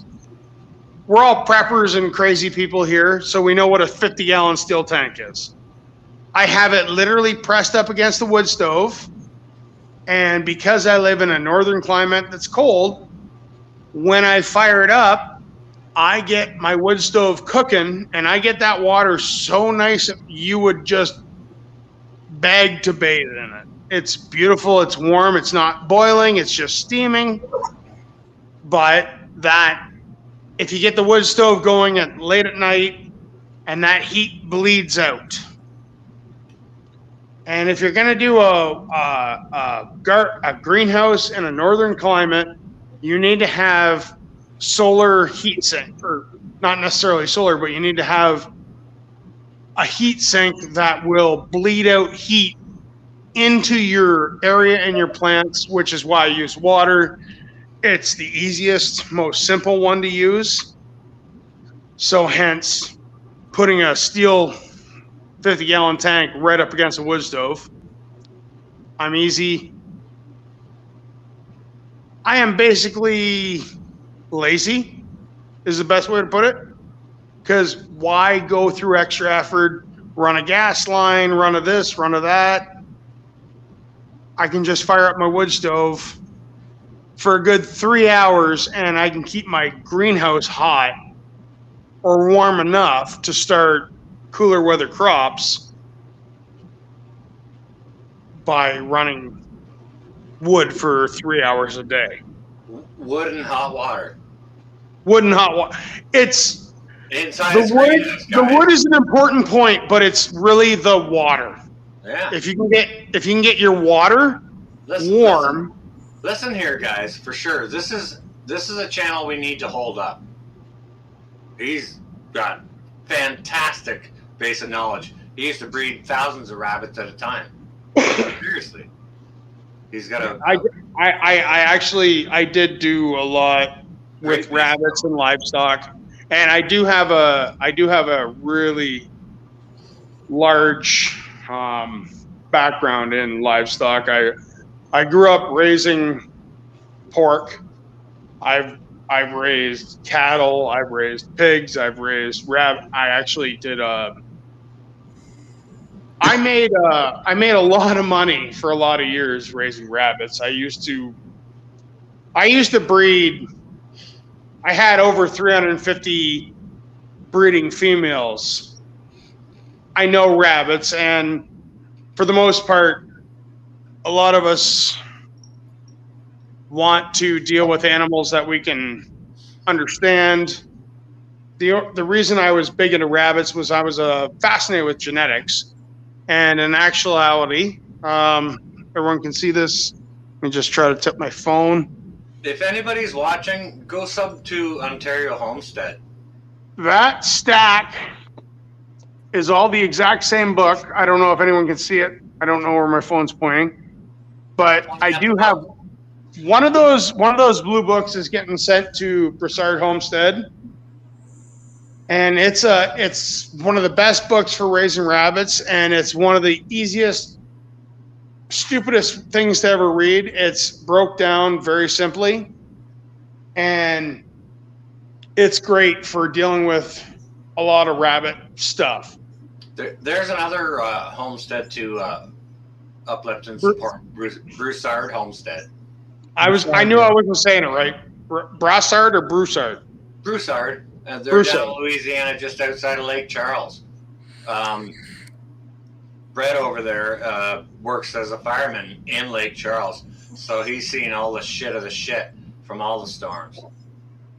Now, Sean, I will say I appreciate you guys pulling me up to this live, but as Canadians, it will be, I am remiss to, we've taken up everyone's time. I would like to hear from everyone else. If someone wants to talk to me, feel free to hit me up, but okay. I don't know what's going on in the chat, but I got a lot of googly eyes looking at me. No, that's okay, Billy. Hang on a second. Let me just, GreyMan Prepping was nice enough to hand me the microphone to do the interview with you. So I'm just going to keep asking you questions, if that's okay. And because you got all the googly eyes in the chat, is because you're saying really interesting things. I'm just asking, is everyone okay with that? That's all. As a nice Canadian, I can't take over everything. I'm good with explaining where I'm at, but I don't want to take over the chat. I was given the con insofar as interviewing you, and if that con is taken away, I'm happy to relinquish it. However, if I retain it, is it okay if I continue to ask you questions? Because I'm good with it. I'm good. GreyMan, are you good with everything? Yeah, I'm going to say if anybody else wants to speak, because I'm going to run it probably another 15 minutes because I got to get to work early in the morning. All right, cool. So we should get right to the questions then, yeah? All right. Okay, Bill. Okay, so it's cool as hell that you run a Northern Grow. Really? Are you pointing at me, girl? Are you pointing at me? I think she was telling me to wait 1 second. And I jumped. I wanted to have 3 Canadians on the bottom. Ooh, that hurts. That hurts. Ouch. That was dry. We're trying to keep it that way. Okay, You were dirty on this one? so let's just get right back to the questioning, Billy. Yep. About where you are and not where you are, but Billy. I will say I did raise rabbits as an actual financial thing, and I did send my genetics to Montreal, Trinidad. I sent my genetics multiple miles away from me, and you see, guys? I understand rabbits. I don't raise them. I don't raise them to a large extent like I used to, but I do understand them, and I can explain a lot of stuff. And one of the reasons when I got asked was, it's literally, I have 3 kids. I have 3 kids. I have members that also have kids, and rabbits are great, but I need to take care of my kids and my members' kids. That's why I'm not big into rabbits anymore. So I just do the larger livestock that I can do everything with. But if anyone has a question with that smaller livestock, I probably can answer a lot of questions. Just I don't have a great email address, mostly because I don't look at it. So just hit me up on one of my videos. Yeah. Email me, Billy. Don't email him. He does not. He does not answer his Hang on a emails. second. Okay, Billy. Who is that? Hang on a second, Billy. Well, I got your attention here. Okay, speaking about like livestock on the homestead, do you have livestock on the homestead now? I do. I have a whole bunch of. I have about 8 geriatric sheep that I made a deal with them that don't die when the inspector's here, and you're allowed to die later. I used to raise a lot of sheep, and the reason I had sheep was due to my father. We grew up here as a hog farm, and my dad, with his health, before he passed away, I bought a lot of sheep just so he could, because he couldn't move around very well, so it was a nice animal that he could drive and see. Okay, so you have a few sheep there. But they're what else? I know a lot about sheep and goats, but if you ever see sheep and goats in my video, it's by accident.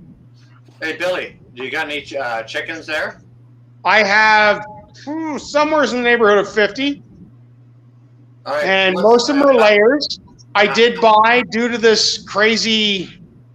How's your daily egg count? Right now it's low.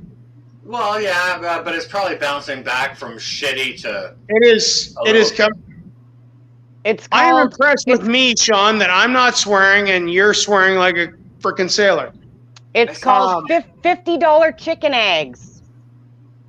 No, they're doing better than that.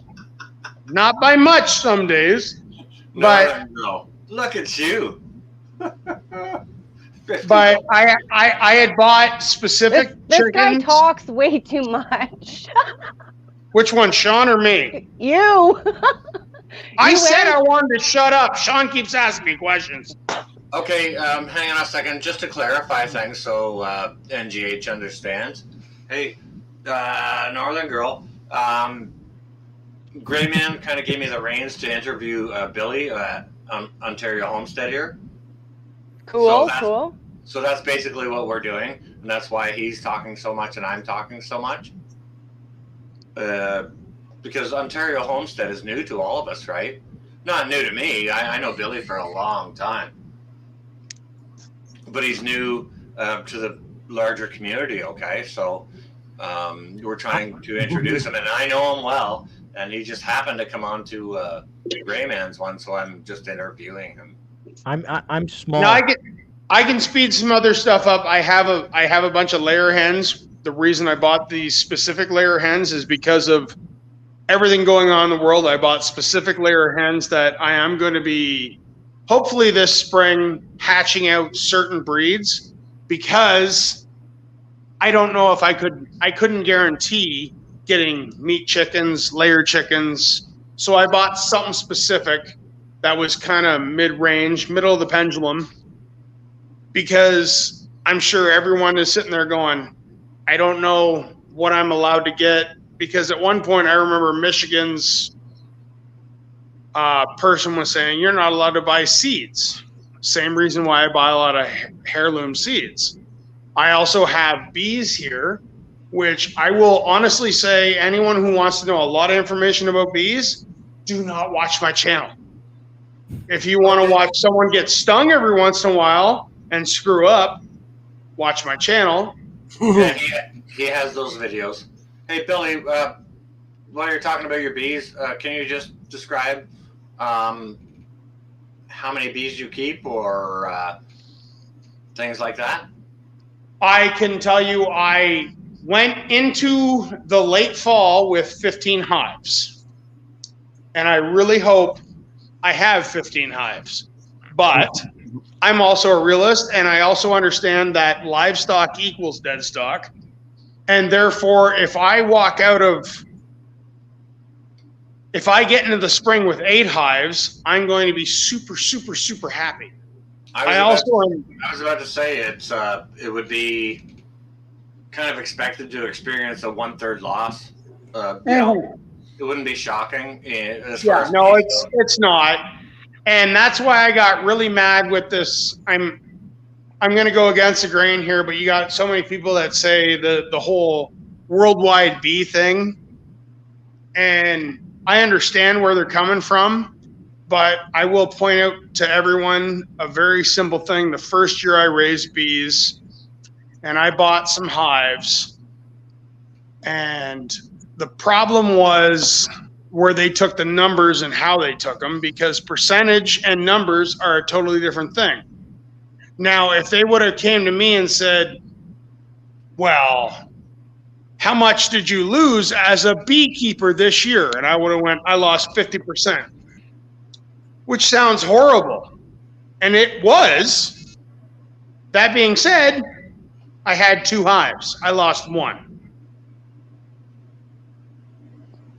All of a sudden, when I say 1 out of 2 isn't that bad, but 50% sounds horrible. Well, I wonder how it depends how you look at that, Billy. Because I mean, like, you could look at it as 50% failure, or you could look at it the same direction as a 50% success. Well, that's one way to put it. But when they're trying to do their numbers, it's horrible. Or the simple fact that they just don't seem that honest. Sorry, everyone. I know I got a little bit of background noise. I'll shut that heater off. That sucks. There's a couple of beekeepers that I actually watch. I know Obama F. Spike. I just mentioned him in the chat. He is apparently a beekeeper as well. Yeah, Spike. And also there's like a bigger YouTube channel that I watch. It is Simply Living Alaska. They also keep bees, and she is like spot on with her info. Oh yeah, and like I said, do not watch me for actual information. I don't edit. I don't have any of the information. I try to do my best, and I try to explain what I screwed up is the best way to put it. That's cool. That's cool too. I'm just, directing to some other beekeeper people too that people can follow as well. Yep. I can't post it in the chat because I'd have to do it on my iPad, and I'm trying to concentrate in our live stream right now. I apologize. But yeah. Sometimes you don't even want to multitask. Like me when I'm on a panel. Are you really able to, honestly, Sean, you're a male Canadian. How well are you able to multitask to begin with? Well, I hope he's not a female Canadian, because he sure doesn't look like one. Do you want to count on that, Bill? Well, I was going to say you are a damn ugly female, Sean, but... Okay, hang on a second. Let's look in the mirror here now, bro. No, I don't need to. I am looking at my goofy ass face. There we go. You would be a very I'm sorry, folks. I'm just working with a cell phone. I can barely find myself in the camera. So I appreciate everyone dealing with my horrible camera skills. And again, I'm just working with a Android phone. But I will say, he really does. When you're dealing with the smaller livestock, mid-range livestock before cattle, I can probably help a lot of people out if you have some questions. But yeah, once you get into cattle, I am not your man. And once you get into really fancy greenhouse and really fancy propagating and growing, not your guy. But as a guy who sits here and goes, I have done some woodwork, I have built a lot of stuff myself. Butchering, raising livestock. I'm good with raising a lot of livestock, but I will be the first one to say I'm not an expert on a lot of stuff. Hey, neither are any of us. We've all got our own skills, right? Which is one of Well, the Sean, I have seen your Canon videos, and I will say you're pretty up there, just like my grandma. Thank you, Billy. I mean, you've done well. You have done well. I'm just doing, man. Holding up my brother. I'm holding up my brother. That's why I have you here, Ontario. Come on. Well, I will say that's the best thing, because that's how I got into canning too.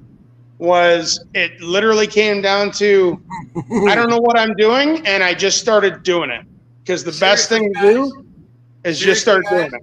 This guy over here, he makes the worst videos, and they're terrible. I thought I made bad videos, but Billy's are bad. They suck. I don't want to watch bad videos personally. They're as true as day, though. You know what I mean? Like they're raw, uncut, just Billy doing Billy. You know what I mean? And he's smart as a whip and has all kinds of good information, which is why I wanted to hold him up.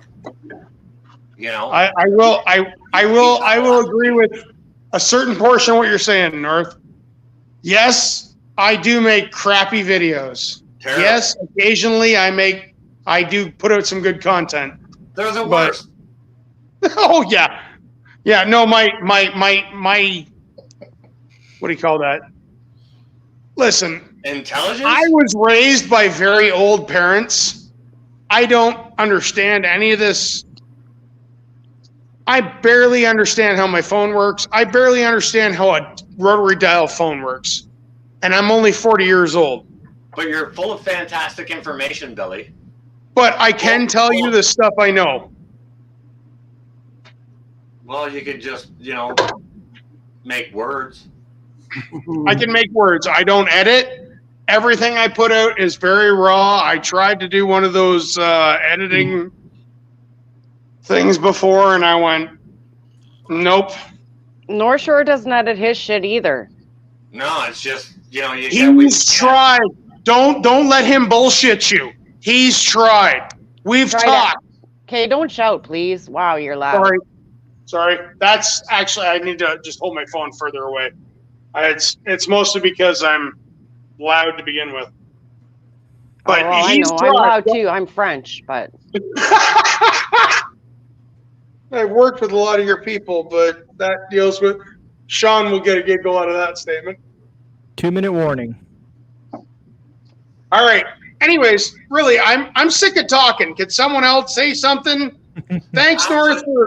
Actually, yeah, I'll say something. Okay, so Billy, as long as we got 2 minutes here, or 1 minute and 30 here now,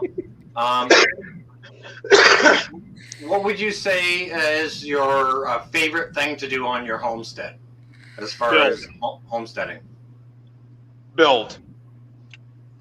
I personally love building and playing with new projects, working with wood, trying to do new things. I've got a lot of projects going and I will say that's the one big thing is if you go back into some of my videos, you're going to see that I've started projects more quickly years ago. Sorry? More quickly, please. Well, shut up and I'll talk quicker. Y'all gotta let GreyMan finish off his chat here too, folks. Well, I would say I just love building stuff to make sure everything works. But GreyMan, please, I appreciate and I thank you for apparently spotlighting me that I didn't know was going to happen. But finish this chat out for me, GreyMan. You never know what's going to happen on late night chats. Put it that way. You never know who's going to show up. You never know what's going to happen. Things kind of go in any direction. But, I mean, it was good to get to know you, Billy. If you don't mind me calling you Billy. No, I'm good with it. I'm glad. I mean, we've held a lot of people. Surprisingly, I mean, we're still at 40 in chat, so people were interested in what you guys had to say. Yeah, absolutely. And you know what? I don't mean to interrupt you, GreyMan. I apologize, a gracious host. But yeah, that's one of the reasons why I wanted to shout out Billy, and because he's a great community member. He doesn't put anything into YouTube at all. He just puts up the odd video, and you know, he's kind of like me. I don't do any editing. I don't even know that. I barely know how to use my phone and shit like that. I only started keeping money in the bank last year, kind of deal. You know what I mean? Right. But I thought he had a lot of value to add to the table. No, agreed. We may have to do something down the road with him on my channel, like where it's just me and Billy, you know, kind of shooting the breeze on an interview or something like that. Yeah, I would love to chat with you sometime, but don't listen to Sean. He's over talking me. I'm not that smart. But I do want to give everybody at least, we'll start with Patriot 3%er, if you can hear me, brother. I want to give everybody at least a minute to, if they want to add anything or shout out anything, any of that kind of fun stuff like that. Oh, man, I was just appreciative that you brought me up on the panel. And, man, I just wanted to say that I know this got old real quick and everything, but this man over here does have merch. And I bought one of his shirts, and I'm going to tell you, it's a really nice shirt.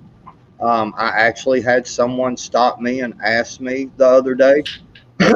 He was like, "GreyMan Prepping, what's that?" You know, and so I actually got to have a conversation with them about some prepping and stuff. And I don't know if they came to your channel or not, but I told them about your channel and stuff. So this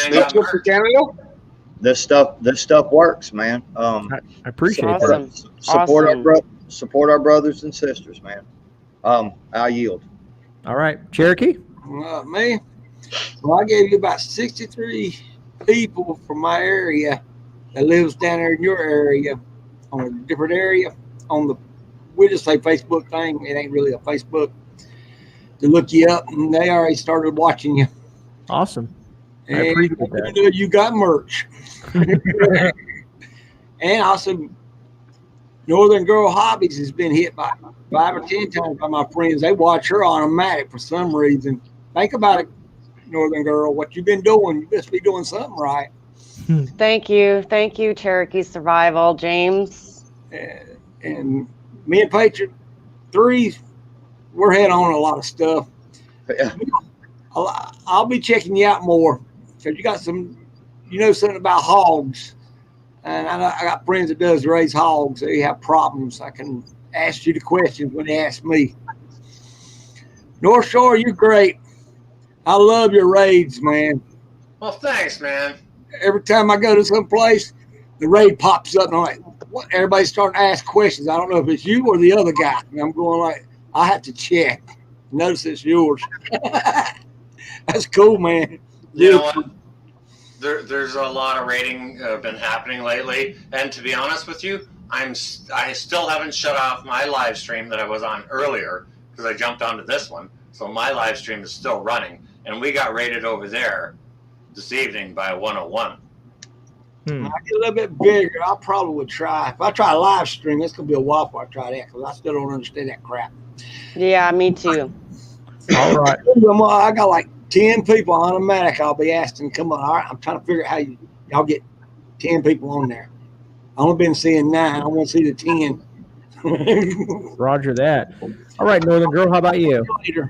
Okay, what am I doing? Shouting out channels? Anything you want to add, you can say anything you want. I figured I'd try to give everybody at least 1 minute, you know, before we close out the chat.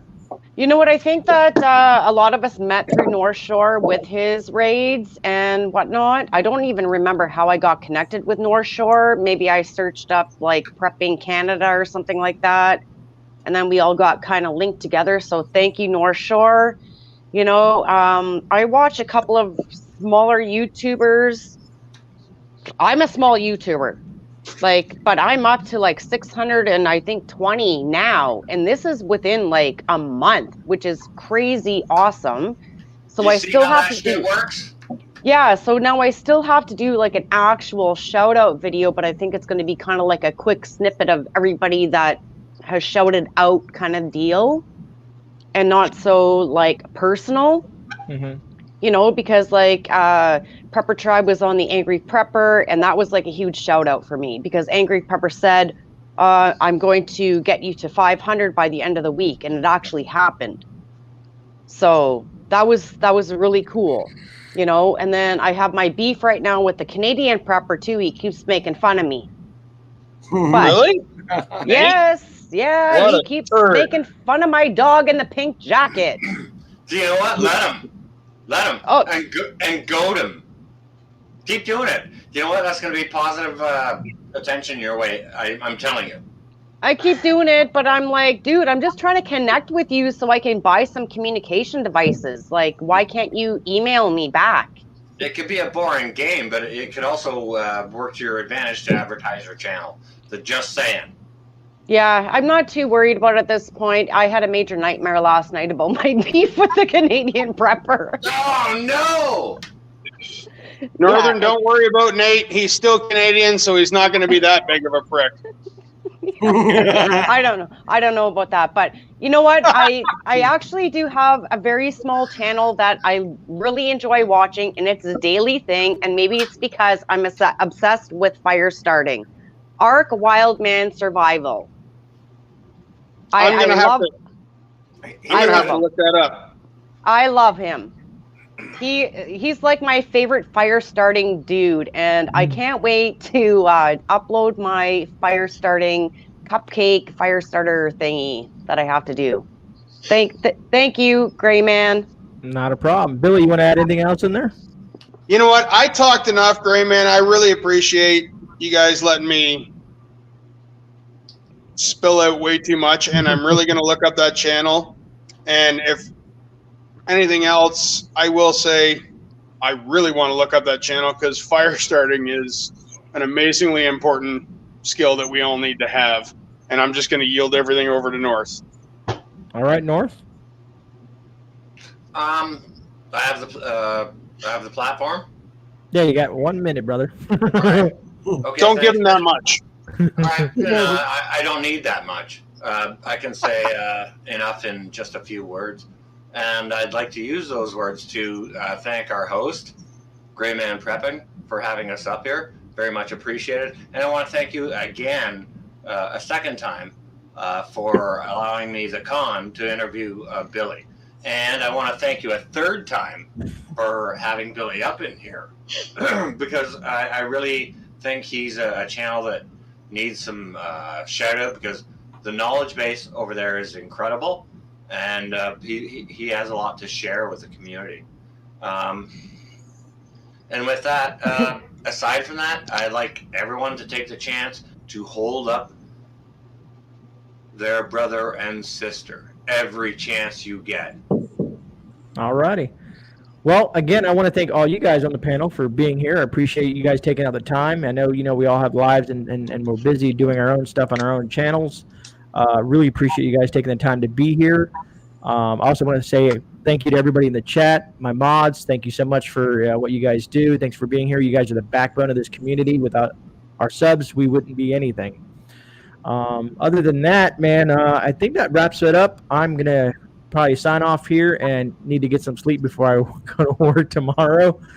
And I look forward to seeing you guys more often. And God bless, man. God bless. Thanks for having us. All right. Thank you, GreyMan. Thank you, folks. Anytime. Bye, Grey. Have a good night. You too. Thank you. Good night, all.